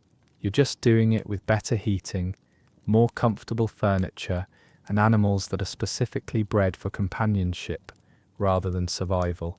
The basic human need for warmth, security, and companionship remains the same, even if our methods for meeting those needs have evolved considerably. The medieval practice of sleeping with animals represents one of humanity's most creative and successful adaptations to challenging environmental conditions, and its legacy continues to influence how we think about human-animal relationships today. Why every room in a Roman house had a purpose sounds like an obvious statement until you realize just how deliberate and sophisticated Roman domestic architecture really was. We're talking about a civilization that turned house design into a precise science, where every single space was carefully planned to serve specific functions that went far beyond just somewhere to put stuff. Your modern house might have rooms that serve multiple purposes, or spaces that exist just because they look nice. But a Roman house was like a perfectly calibrated machine, where every component had a job to do.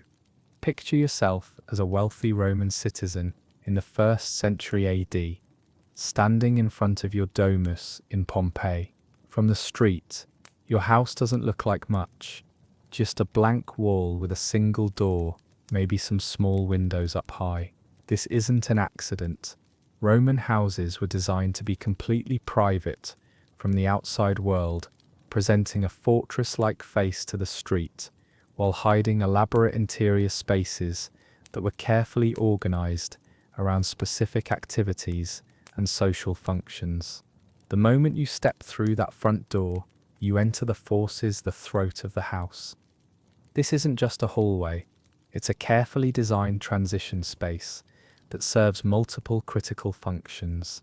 The forces is where visitors pause to be announced, where slaves screen people trying to enter, and where the house begins to communicate its owner's status and wealth. The walls might be painted with elaborate frescoes, the floor decorated with intricate mosaics, and the ceiling designed to create specific acoustic effects that announce arrivals to the rest of the house. But the forces serves practical purposes too.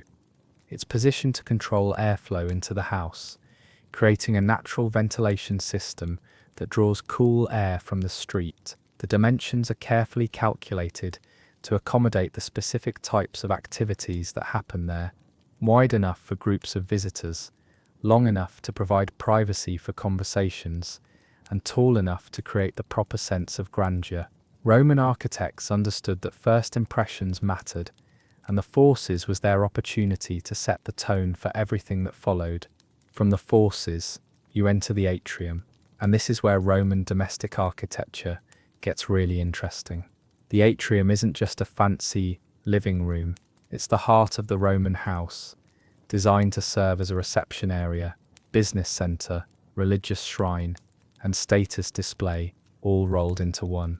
The defining feature of the atrium is the compluvium, an opening in the roof that allows rainwater to fall into a pool called the impluvium below. This isn't just decorative, it's a sophisticated water collection and climate control system that serves multiple essential functions. The impluvium collects rainwater that's channeled into underground cisterns, providing the house's primary water supply, but it also serves as a cooling system. The evaporation from the pool helps lower the temperature in the atrium, while the opening in the roof creates a natural ventilation effect that draws hot air up and out of the house.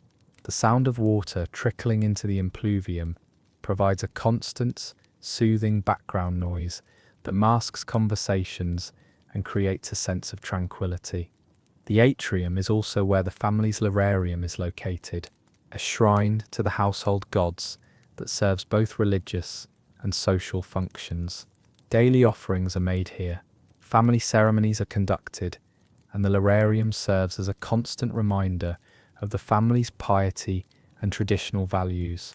The placement of the lararium in the atrium ensures that every visitor sees it, reinforcing the family's religious observance and social respectability. But the atrium's most important function is as a business centre.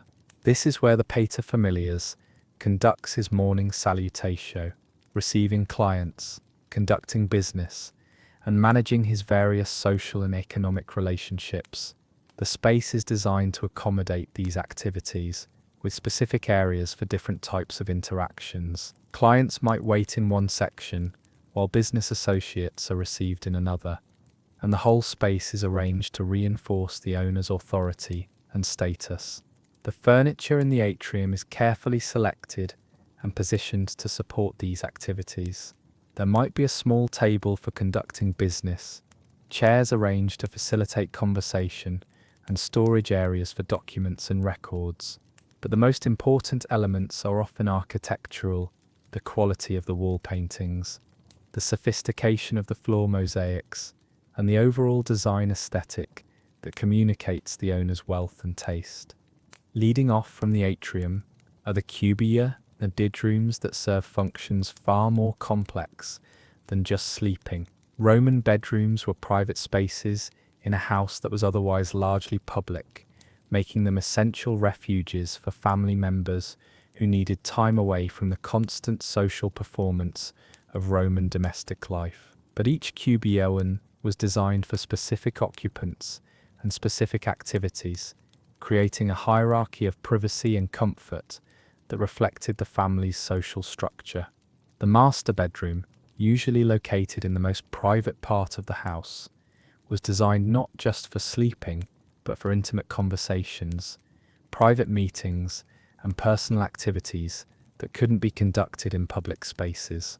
The decoration of the master bedroom often included erotic art that served both aesthetic and practical purposes.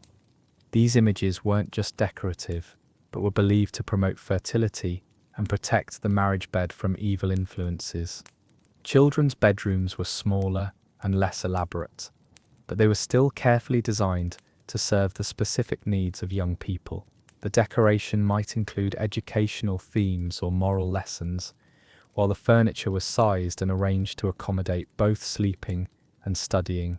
Roman children from wealthy families were expected to spend considerable time in their rooms with tutors and pedagogues, so the cubicula had to function as both bedrooms and private schoolrooms. Guest bedrooms were designed to accommodate visitors while maintaining the host family's privacy and security. These rooms were typically located near the atrium, making them easily accessible to guests while keeping them separated from the family's private quarters. The decoration and furnishing of guest bedrooms communicated the family's hospitality and wealth, but they were also designed to be easily monitored and controlled by the household staff. The slave quarters, usually located in the upper floors or in separate buildings, were designed purely for efficiency and control. These spaces were small, simply furnished, and arranged to accommodate the maximum number of people in the minimum space. But even slave quarters had specific functions. Some were designed for personal servants who needed to be close to their masters, while others housed specialized workers like cooks, gardeners, or craftsmen who needed access to specific tools and materials. Moving deeper into the house, you encounter the tablinum, a room that perfectly embodies the Roman approach to purposeful space design. The tablinum serves as the owner's private office, but it's positioned strategically at the junction between the public and private areas of the house. From the tablinum, the owner can see directly through the atrium to the front door, allowing him to monitor who's coming and going while conducting private business. The tablinum is where important documents are stored, where private meetings are held, and where the owner manages his various business and social relationships away from the public eye of the atrium. The room is designed to be impressive, but not ostentatious, communicating serious business purpose rather than mere wealth display. The decoration often includes portraits of ancestors, maps of properties, and other items that reinforce the owner's identity and authority. But the tablinum also serves as a transition space between the formal, public areas of the house and the private family quarters beyond. The positioning allows the owner to control access to the most private areas of the house while maintaining visibility into the public areas. This creates a sophisticated system of privacy and accessibility that allows the house to function effectively as both a family residence and a business centre. The furniture in the tablinum is specifically chosen to support its multiple functions. There's usually a large desk or table for conducting business, comfortable seating for meetings, and storage systems for documents and valuables. The lighting is carefully planned to provide adequate illumination for reading and writing, while the acoustics are designed to allow for confidential conversations without being overheard from other parts of the house. Beyond the tablinum lies the peristylum, the garden courtyard that serves as the heart of the house's private areas. The peristylum is surrounded by a colonnade that provides covered walkways connecting the various private rooms of the house.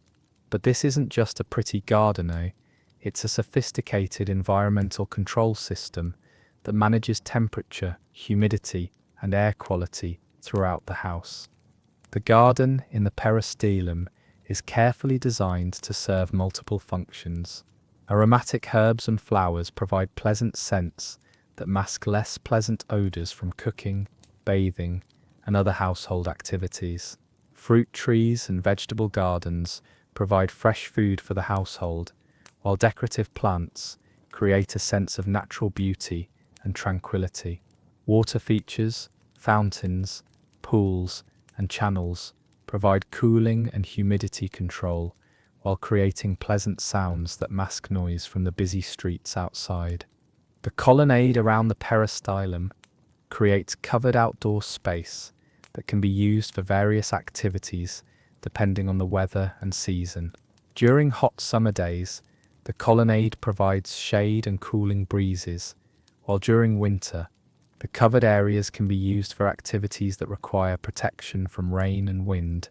The columns themselves are often decorated with climbing plants that provide additional cooling and beauty. The positioning of rooms around the peristylum is carefully planned to take advantage of natural light and airflow.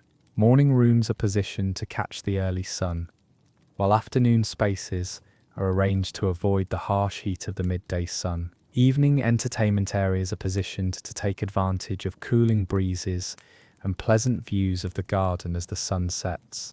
Leading off from the peristylum are the dining rooms, plural, because wealthy Roman houses typically had multiple dining spaces designed for different types of meals, different seasons, and different social occasions. The main dining room, or triclinium, was designed specifically for formal dinner parties, with elaborate decoration and specialized furniture that supported the Roman custom of reclining while eating.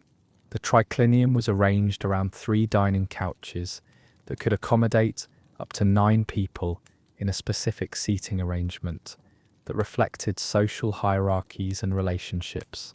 The positioning of the couches, the decoration of the walls, and even the design of the floor all contributed to creating the proper atmosphere for Roman dining culture.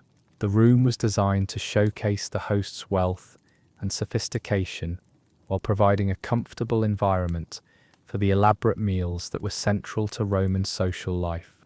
But Roman houses also had smaller, more intimate dining rooms for family meals and informal entertaining. These spaces were designed to be comfortable and practical for everyday use, with simpler decoration and more flexible furniture arrangements.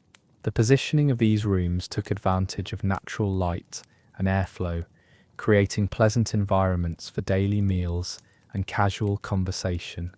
Summer dining rooms were often positioned to take advantage of cooling breezes and garden views, while winter dining rooms were located to capture warming sunlight and provide protection from cold winds. Some houses had outdoor dining areas in the peristylium for warm weather entertaining, with permanent furniture and decoration that created elegant outdoor dining experiences. The kitchen, or colonna, was positioned strategically to serve the dining rooms efficiently, while managing the smoke, heat, and odors that came from cooking. Roman kitchens were designed around the specific requirements of Roman cuisine, with specialized equipment for different cooking methods and storage systems for the wide variety of ingredients used in Roman cooking. The hearth was the central feature of the kitchen, designed not just for cooking, but for heating water, preserving food, and providing warmth for the kitchen staff. The positioning of the hearth took advantage of natural ventilation to manage smoke and heat, while the surrounding work areas were arranged to support the complex food preparation that Roman cuisine required. Storage in the kitchen was carefully organized to accommodate the different types of ingredients and equipment used in Roman cooking. There were areas for storing grains and dried goods, special storage for wine and oil, and systems for keeping fresh ingredients cool and fresh. The kitchen also included areas for food preparation, with specialized surfaces and tools for different cooking tasks. The kitchen staff quarters were usually located near the kitchen, creating a specialized zone for food-related activities. These spaces were designed to be efficient and practical, allowing the kitchen staff to work effectively while maintaining the cleanliness and organization that Roman cuisine required. The positioning of these quarters also provided security for valuable food stores and cooking equipment. The bath suite, or balneum, represents one of the most sophisticated examples of Roman purposeful design. Roman houses included private bathing facilities that replicated the experience of public baths, but in a more intimate, controlled environment. The bath suite typically included multiple rooms designed for different stages of the bathing process, each with specific functions and environmental requirements. The apoditerium, or changing room, was designed for undressing and storing clothes while bathing. This room was positioned to provide privacy and security while maintaining easy access to the bathing areas. The decoration was often elaborate, creating a sense of luxury and relaxation that set the tone for the bathing experience. The tepidarium, or warm room, served as a transition space between the cold and hot areas of the bath suite. This room was heated to a comfortable temperature that allowed bathers to adjust gradually to the heat of the coldarium. The tepidarium often included seating areas and massage tables, making it a place for socializing and relaxation, as well as bathing. The coldarium, or hot room, was the heart of the Roman bathing experience. This room was heated to high temperatures using sophisticated hoppercaust systems that circulated hot air under the floors and through the walls. The coldarium included hot water pools and steam areas that provided the intense heat experience that Romans considered essential for proper bathing. The frigidarium, or cold room, provided the cooling experience that completed the Roman bathing cycle. This room included cold water pools and was designed to provide a refreshing contrast to the heat of the coldarium. The transition from hot to cold was considered both healthful and invigorating, representing the Roman approach to balancing different physical experiences. The hypox system that heated the bath suite was a marvel of Roman engineering that demonstrates their sophisticated understanding of environmental control. Hot air from furnaces was circulated through channels under the floors and through hollow spaces in the walls, creating even, controlled heating that could be adjusted based on the specific requirements of each room. The system was designed to be efficient and safe, with multiple safeguards to prevent overheating or fire. The bath suite also included specialized areas for different bathing activities. There were rooms for massage and body treatments, areas for exercise and stretching, and spaces for socializing and relaxation. Each area was designed with specific environmental requirements: proper ventilation, appropriate lighting, and comfortable temperatures that supported the intended activities. The decoration of the bath suite was often elaborate and thematically appropriate. Mosaics depicting marine scenes, frescoes showing athletic activities, and sculptures celebrating physical beauty and health created an environment that celebrated the Roman approach to bathing and physical wellness. The decoration also served practical purposes, with materials chosen for their ability to withstand heat and moisture while maintaining their beauty. The water supply and drainage systems for the bath suite were engineering marvels that required sophisticated understanding of hydraulics and water management. Fresh water was supplied through lead pipes and bronze fittings, while wastewater was removed through carefully designed drainage systems that prevented backup and maintained sanitation. The systems were designed to provide adequate water pressure and flow, while conserving water and maintaining cleanliness. The private bath suite represented the ultimate in Roman luxury and sophistication, but it also served important social and cultural functions. Private bathing allowed wealthy Romans to enjoy the benefits of Roman bathing culture without the crowds and social pressures of public baths. It also provided opportunities for private entertaining and intimate socializing that weren't possible in public settings. The library, or bibliotheca, was another specialized room that demonstrates Roman commitment to purposeful design. Roman libraries were designed not just for storing books, but for reading, studying, and scholarly activities that required specific environmental conditions and specialized furniture. The positioning of the library took advantage of natural light while protecting valuable scrolls and codices from direct sunlight that could cause damage. The shelving systems in Roman libraries were designed specifically for storing scrolls and codices, with different arrangements for different types of texts. Religious texts might be stored in specially honored locations, while practical works were arranged for easy access. The organization of the library reflected both practical considerations and cultural values about different types of knowledge and learning. Reading areas in the library were designed to provide comfortable environments for extended study. Seating was arranged to take advantage of natural light, while writing surfaces were positioned to support the physical demands of reading and copying texts. The acoustics of the room were designed to minimize distractions while allowing for quiet conversations and discussions. The library also served as a display space for the owner's intellectual interests and cultural sophistication. The selection of texts, the quality of the copies, and the overall organization of the library all communicated the owner's education and refinement. Visitors could assess the owner's intellectual depth and cultural interests by examining the library's contents and organization. Climate control in the library was critical for preserving valuable texts while maintaining comfortable conditions for reading and study. The room was positioned to avoid excessive heat and humidity, while ventilation systems prevented the accumulation of moisture that could damage scrolls and codices.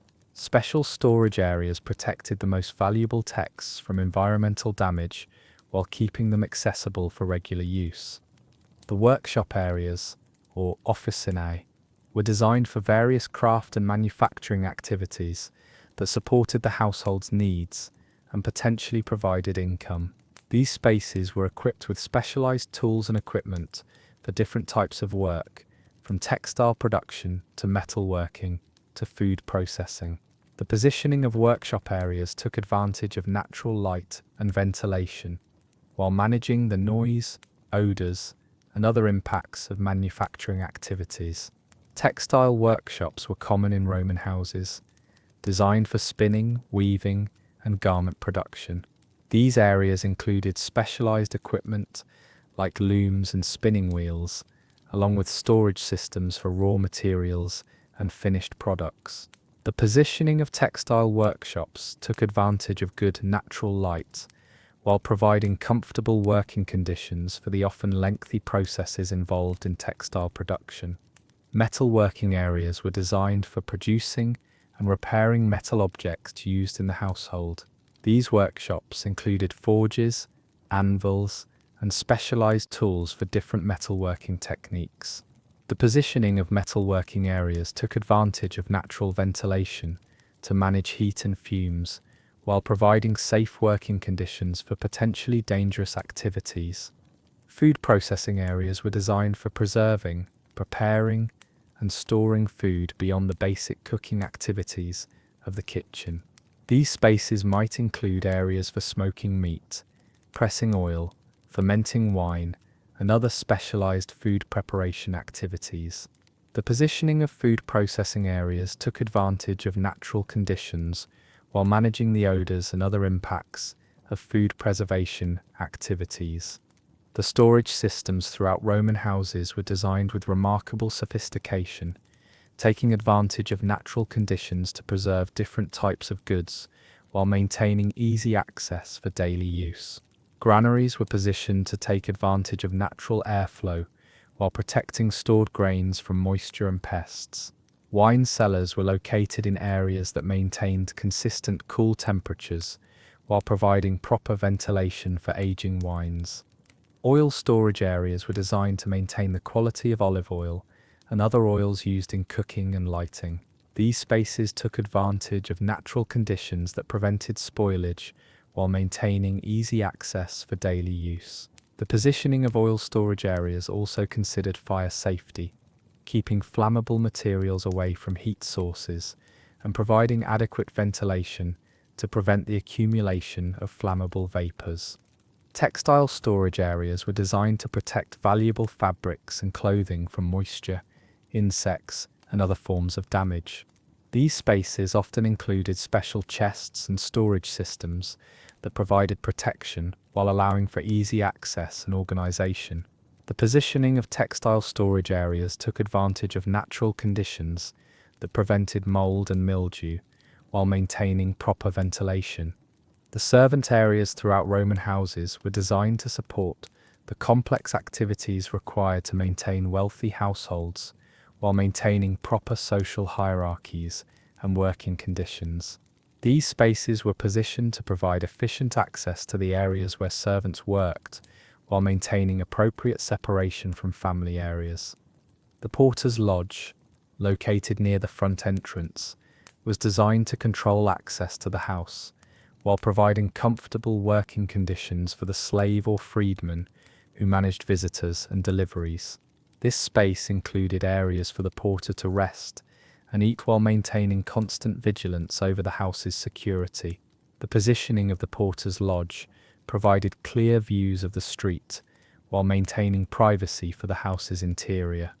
The steward's quarters were designed for the slave or freedman who managed the household's daily operations. These spaces included areas for record keeping, storage of household supplies, and meetings with other servants. The positioning of the steward's quarters provided access to all areas of the house while maintaining appropriate separation from family areas. The specialized servant areas were designed for servants with specific skills and responsibilities. The personal body servants of family members had quarters positioned near their master's rooms, while skilled craftsmen and specialists had workshops and quarters designed for their specific activities. The positioning of these areas balanced the need for access and efficiency with proper social hierarchies and working conditions. The religious spaces throughout Roman houses were integrated into the overall design to support the complex religious observances that were central to Roman family life. The lararium in the atrium was the most visible religious space, but Roman houses also included other religious areas designed for different types of observances and celebrations. Private shrines might be located in bedrooms or other private areas designed for personal devotions and intimate religious activities. These spaces were often simple but carefully positioned to take advantage of natural light and to provide appropriate privacy for personal religious observances. The decoration of private shrines reflected the individual religious interests and devotions of family members. Seasonal religious areas were designed for celebrations and observances that occurred at specific times of the year. These spaces might be located in the peristylum or other areas that could accommodate larger gatherings while maintaining appropriate religious atmosphere. The positioning of seasonal religious areas took advantage of natural conditions that supported different types of celebrations and observances. The ancestor worship areas were designed for the veneration of deceased family members, which was central to Roman religious practice. These spaces often included portrait galleries and special shrines that honored deceased ancestors while providing appropriate settings for religious observances. The positioning of ancestor worship areas reinforced family identity and continuity while supporting ongoing religious practices. The entertainment spaces in Roman houses were designed for the various forms of socializing and cultural activities that were central to Roman social life. These spaces went beyond simple dining rooms to include areas for music, dancing, games, and other forms of entertainment that required specific environmental conditions and specialized equipment.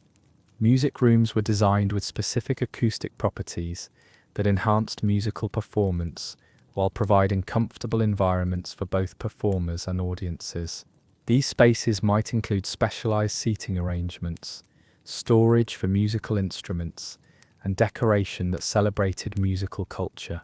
The positioning of music rooms took advantage of natural acoustics while maintaining appropriate separation from other household activities. Game rooms were designed for the various games and gambling activities that were popular in Roman society. These spaces included specialized furniture for different types of games, along with storage systems for game equipment and gambling materials. The positioning of game rooms provided appropriate privacy for activities that might be considered inappropriate in more public areas of the house. Exercise areas were designed for the physical activities that wealthy Romans considered essential for health and well-being. These spaces might include equipment for various exercises, along with areas for stretching and preparation. The positioning of exercise areas took advantage of natural ventilation and light, while providing appropriate privacy for physical activities.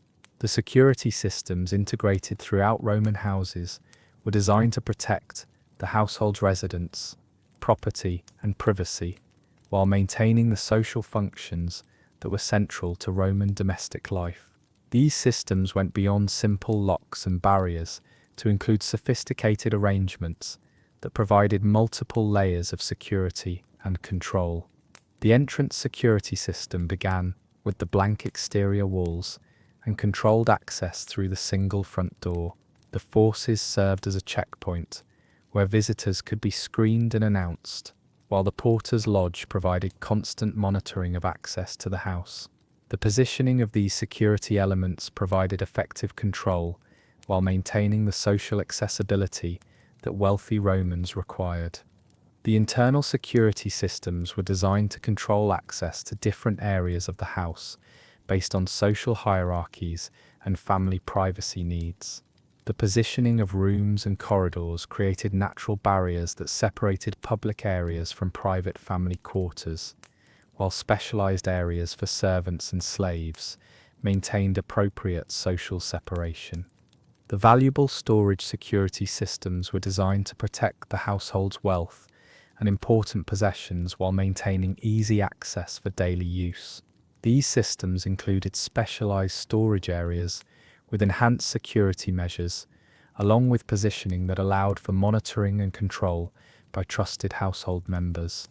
The communication systems throughout Roman houses were designed to coordinate the complex activities of large households while maintaining appropriate social hierarchies and privacy. These systems included both architectural features and organizational arrangements that supported effective communication and coordination. The acoustic design of Roman houses created natural communication systems that allowed for coordination between different areas while maintaining privacy for confidential conversations. The positioning of rooms and corridors took advantage of natural sound transmission while providing acoustic barriers where privacy was required.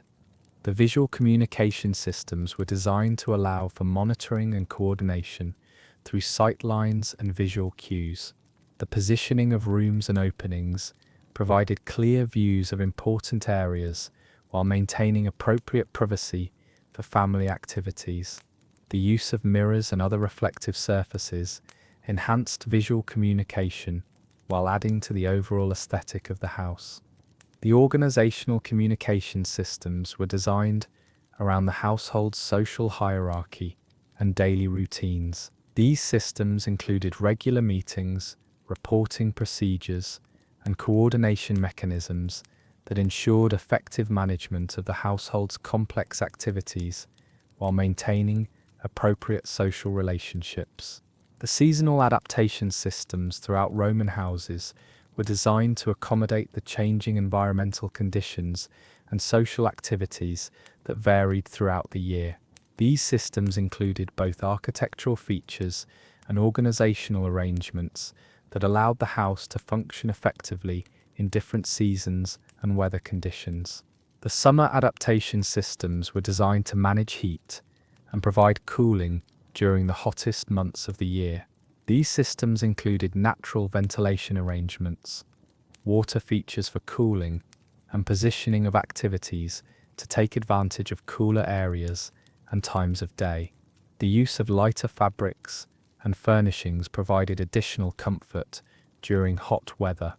The winter adaptation systems were designed to conserve heat and provide warmth during the coldest months. These systems included heating arrangements, positioning of activities in warmer areas, and use of heavier fabrics and furnishings that provided additional insulation.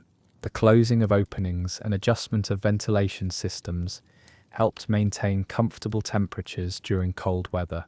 The transitional season systems were designed to accommodate the changing conditions of spring and autumn, when temperatures and weather conditions were variable. These systems included flexible arrangements that could be adjusted based on daily conditions, along with positioning of activities that took advantage of the most comfortable areas and times of day. Looking at Roman domestic architecture from this perspective, it becomes clear that every element of the house was designed with specific purposes in mind. The Romans didn't just build houses, they created sophisticated machines for living that supported complex social relationships, diverse activities, and changing environmental conditions. Every room, every corridor, every architectural feature was carefully planned to serve multiple functions while contributing to the overall effectiveness of the household.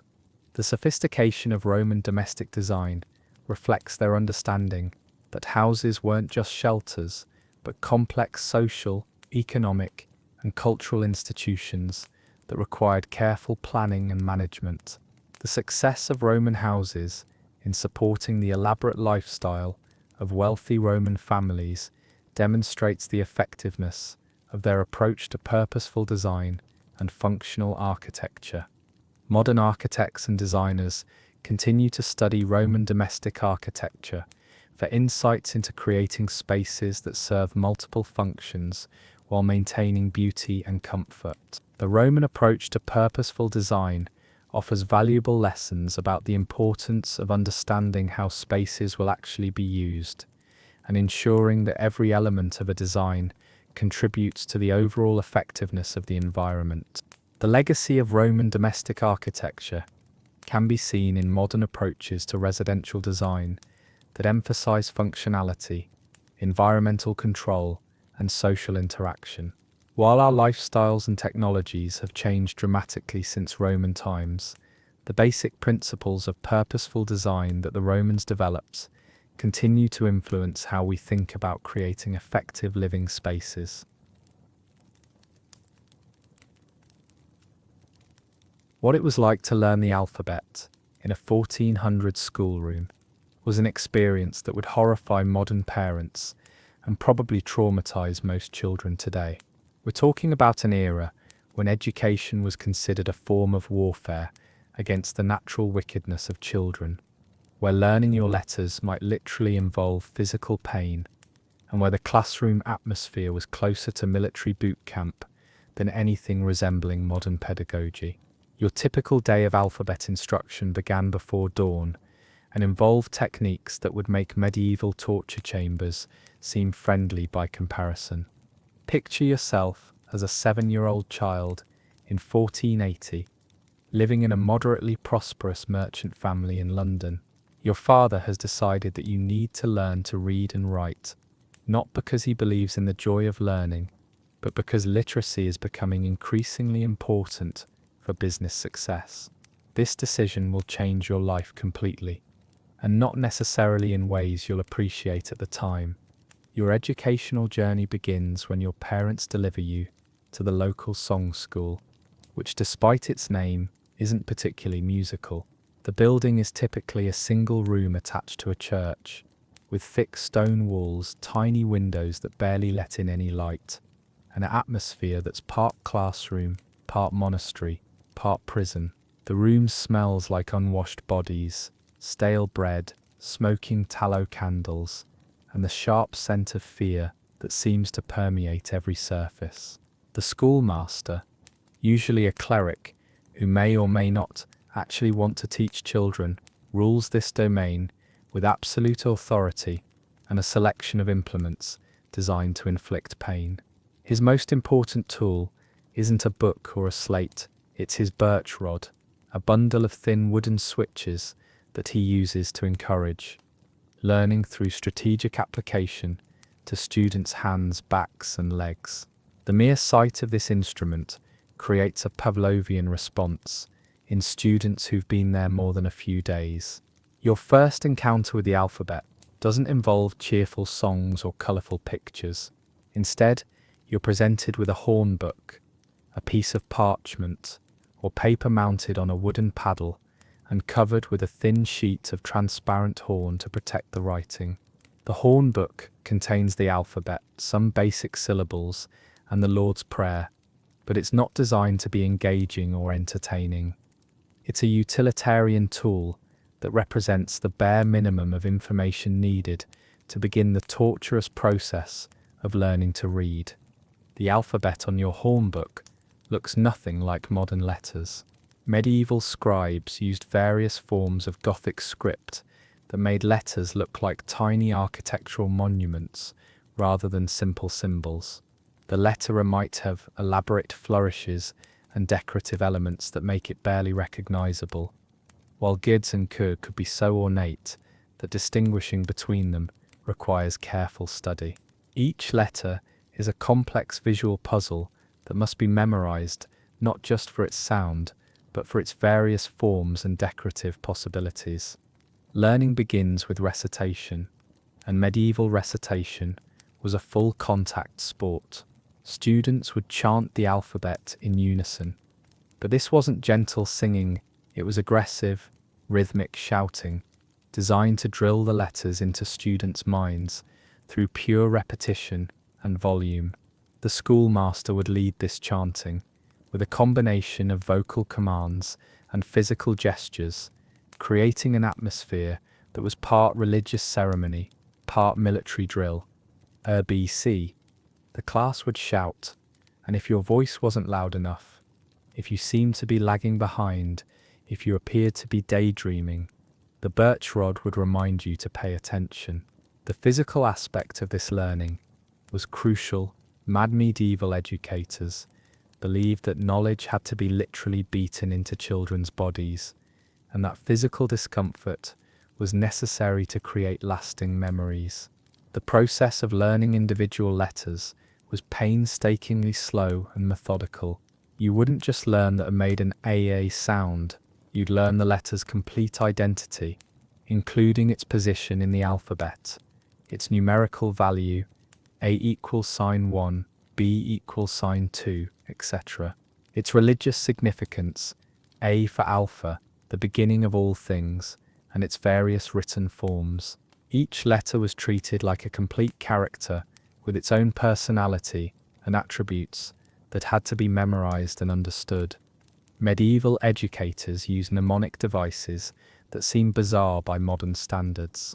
They might teach students to remember the letter beer by associating it with Beelzebub or other religious figures, or they'd create elaborate stories about letters that involved moral lessons and religious instruction. Learning the alphabet wasn't just about acquiring literacy skills, it was about absorbing the entire worldview of medieval Christianity and understanding one's place in the cosmic order. The physical act of writing letters was equally challenging and painful. Students used quill pens that had to be constantly maintained, trimmed, and resharpened.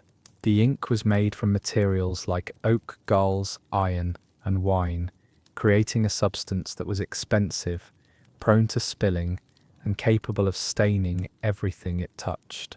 Writing surfaces were typically slates or wax tablets that could be reused, but the process of creating legible letters required precise hand control that most children hadn't developed. The posture required for medieval writing was deliberately uncomfortable. Students sat on hard wooden benches, without backs, hunched over their writing surfaces in positions that would make modern ergonomics experts weep. This discomfort was intentional. Medieval educators believed that physical comfort led to mental laziness, and that students needed to associate learning with discipline and self-denial. The schoolmaster would patrol the classroom while students practiced their letters, examining each child's work with the intensity of a military inspector. A poorly formed letter, a smudged ink mark, or insufficient progress could result in immediate punishment. The birch rod wasn't saved for major infractions. It was used constantly, casually, as a routine part of the educational process. Students quickly learned to fear not just failure, but the possibility of not succeeding quickly enough or enthusiastically enough. The daily routine of alphabet instruction followed strict patterns that never varied. Students arrived at dawn, often before sunrise, because medieval educators believed that early morning was when children's minds were most receptive to learning. The day began with prayers, because all education was considered a religious activity, and learning to read was primarily valued as a way to study religious texts. After prayers came the alphabet recitation, which could last for hours.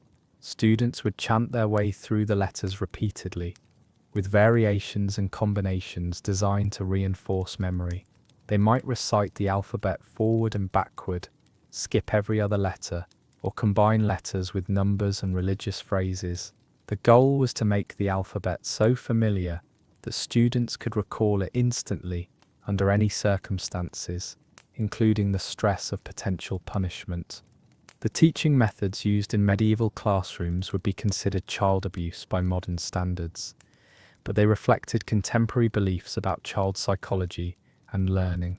Medieval educators genuinely believed that children were naturally inclined toward evil and laziness, and that education required breaking this natural tendency through strict discipline and constant vigilance.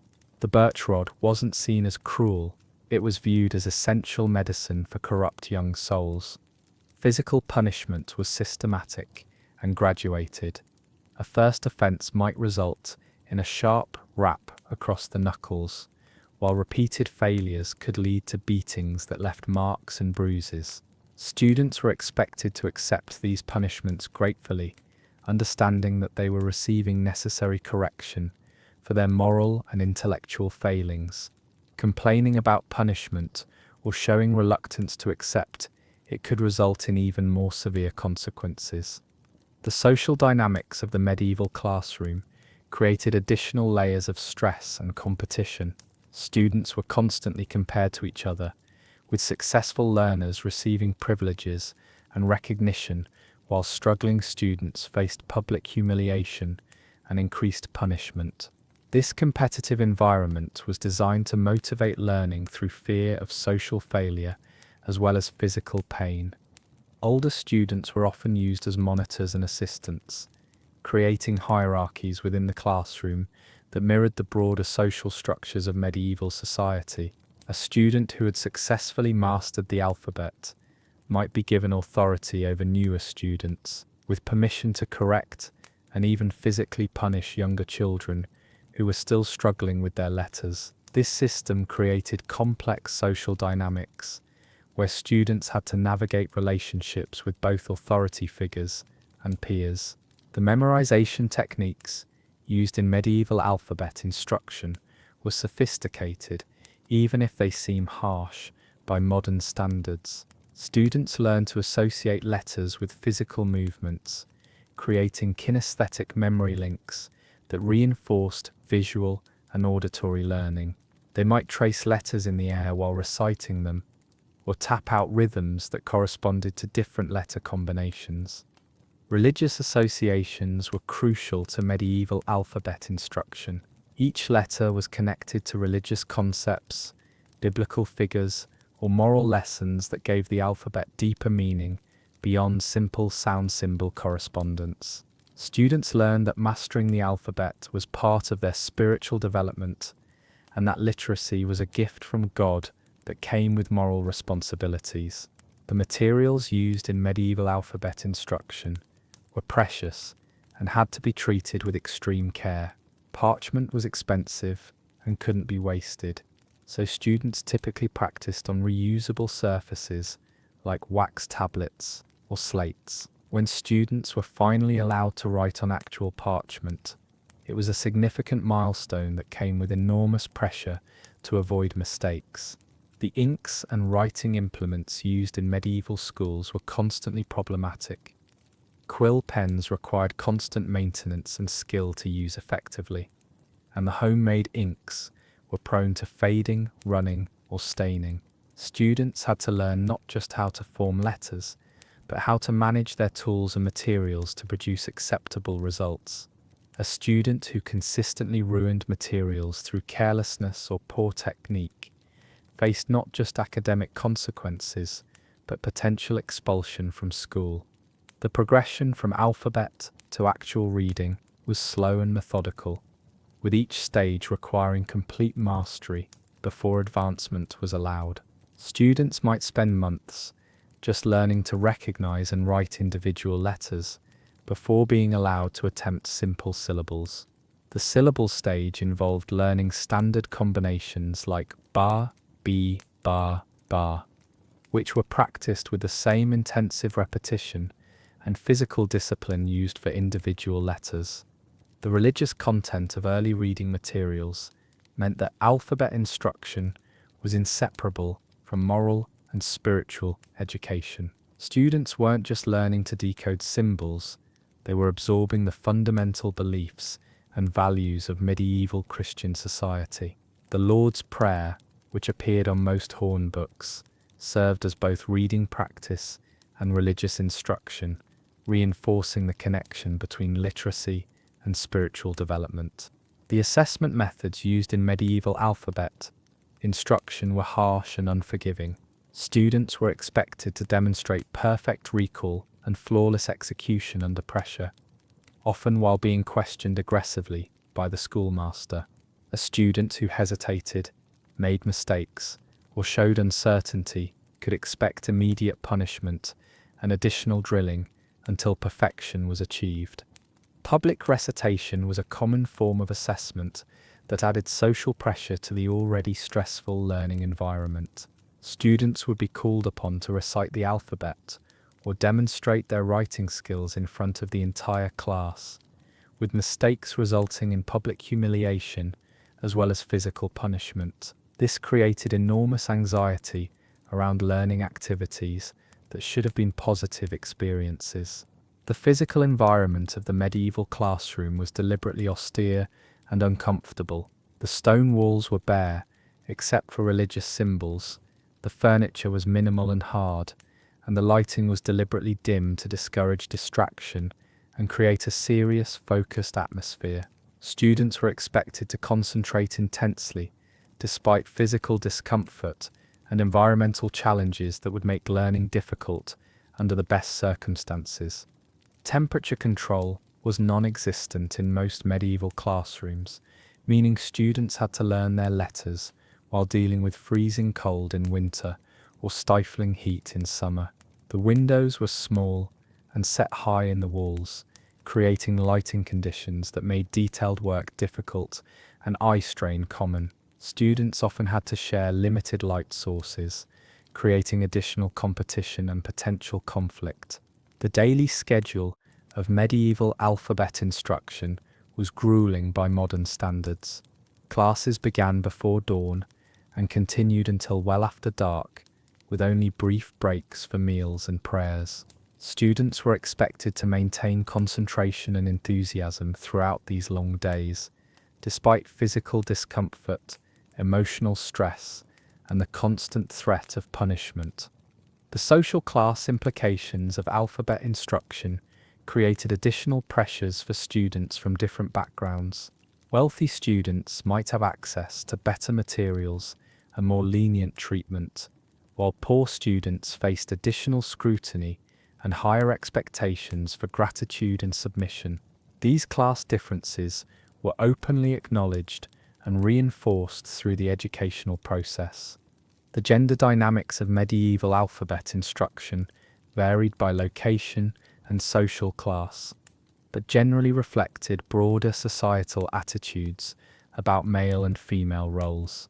Boys and girls might be taught separately, with different expectations for achievement and different consequences for failure. Girls' education was often more focused on practical skills and moral development, while boys' education emphasized intellectual achievement and leadership preparation. The transition from alphabet learning to more advanced instruction was a significant milestone that marked a student's acceptance into the literate class of medieval society. Students who successfully mastered the alphabet and basic reading skills gained access to a world of knowledge and opportunity that was closed to the illiterate majority. This transition came with new responsibilities and expectations that reflected the privileged position of literate individuals in medieval culture. The psychological impact of medieval alphabet instruction was profound and lasting. Students who survived the process often carried the psychological scars of their educational experience throughout their lives, but they also developed mental discipline, stress tolerance, and memory skills that served them well in other contexts. The harsh methods used in medieval education created individuals who were accustomed to working under pressure and accepting authority without question. The cultural significance of alphabet mastery in medieval society cannot be overstated. Literacy was not just a practical skill, but a marker of social status, moral development, and spiritual advancement. Students who successfully learned their letters were joining an elite group that had access to written knowledge and the power that came with it. The long-term effects of medieval alphabet instruction shaped not just individual students, but entire communities and cultures. The harsh methods used in medieval schools created shared experiences that bonded generations of educated individuals, while the religious focus of early literacy instruction reinforced the connection between education and spiritual authority. The survival skills that students developed in medieval classrooms extended far beyond academic achievement. Learning to endure physical discomfort, accept criticism, work under pressure, and maintain concentration despite distractions were valuable life skills that served students well in the challenging environment of medieval society. The classroom became a training ground for the broader struggles of medieval life. The community aspects of medieval alphabet instruction created social networks that lasted throughout students' lives. Surviving the shared ordeal of medieval education created bonds between classmates that transcended social class and geographic boundaries. These networks often provided important support and opportunities in later life. The technological limitations of medieval alphabet instruction forced students to develop memory skills and mental discipline that might seem superhuman by modern standards. Without the benefit of printed books, visual aids, or modern pedagogical techniques, students had to rely on pure memorization and mental processing to master their letters. This created cognitive abilities that were remarkably sophisticated, even if the methods used to develop them were harsh. The economic implications of alphabet instruction in medieval society were significant for both families and communities. The cost of education, including materials, fees, and lost labour from children who were in school rather than working, represented a major investment that not all families could afford. This economic barrier helped maintain literacy as a privilege of the wealthy and reinforced existing social hierarchies. The religious dimensions of medieval alphabet instruction connected individual learning experiences to broader cosmic and spiritual concerns. Students understood that their struggles with letters and words were part of a larger battle between knowledge and ignorance, good and evil, salvation and damnation. This gave tremendous meaning and urgency to educational activities that might otherwise seem mundane. Looking back at medieval alphabet instruction from our modern perspective, it's easy to focus on the harsh methods and difficult conditions that characterize the experience. But it's important to understand that these educational practices reflected the values, beliefs, and practical constraints of medieval society. Medieval educators were doing their best to prepare children for a harsh and unforgiving world, using methods that they genuinely believed were necessary and effective. The students who survived medieval alphabet instruction developed remarkable skills and capabilities that served them well throughout their lives. They learned to work under pressure, endure discomfort, memorize complex information, and maintain concentration despite distractions. These abilities were valuable not just for academic achievement, but for success in the challenging environment of medieval society. The legacy of medieval educational methods can still be seen in some modern educational practices, though in much modified forms.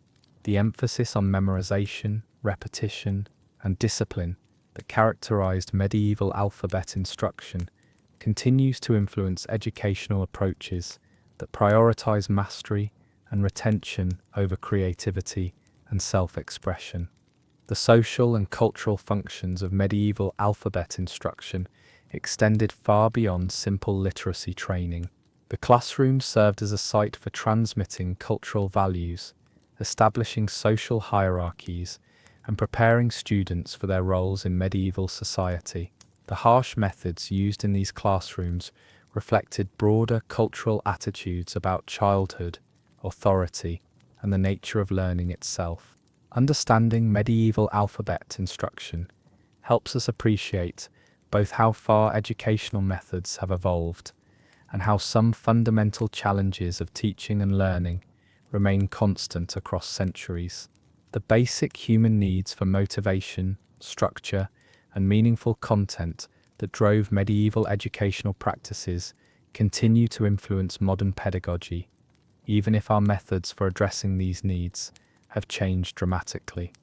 The medieval classroom represents a fascinating window into a world where education was considered a privilege reserved for a small elite, where learning was inseparable from moral and spiritual development, and where the acquisition of knowledge required physical and emotional sacrifices that most modern students could hardly imagine.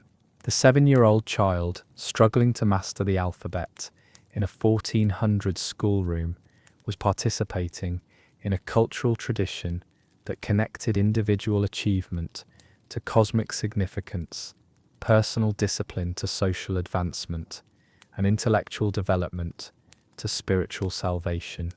So the next time you see a child effortlessly learning letters through colorful apps, gentle encouragement, and playful activities, remember that you're witnessing the result of centuries of educational evolution that began in those harsh, cold, medieval classrooms where learning the alphabet was literally a matter of survival, social advancement, and spiritual development, all rolled into one terrifying, transformative experience.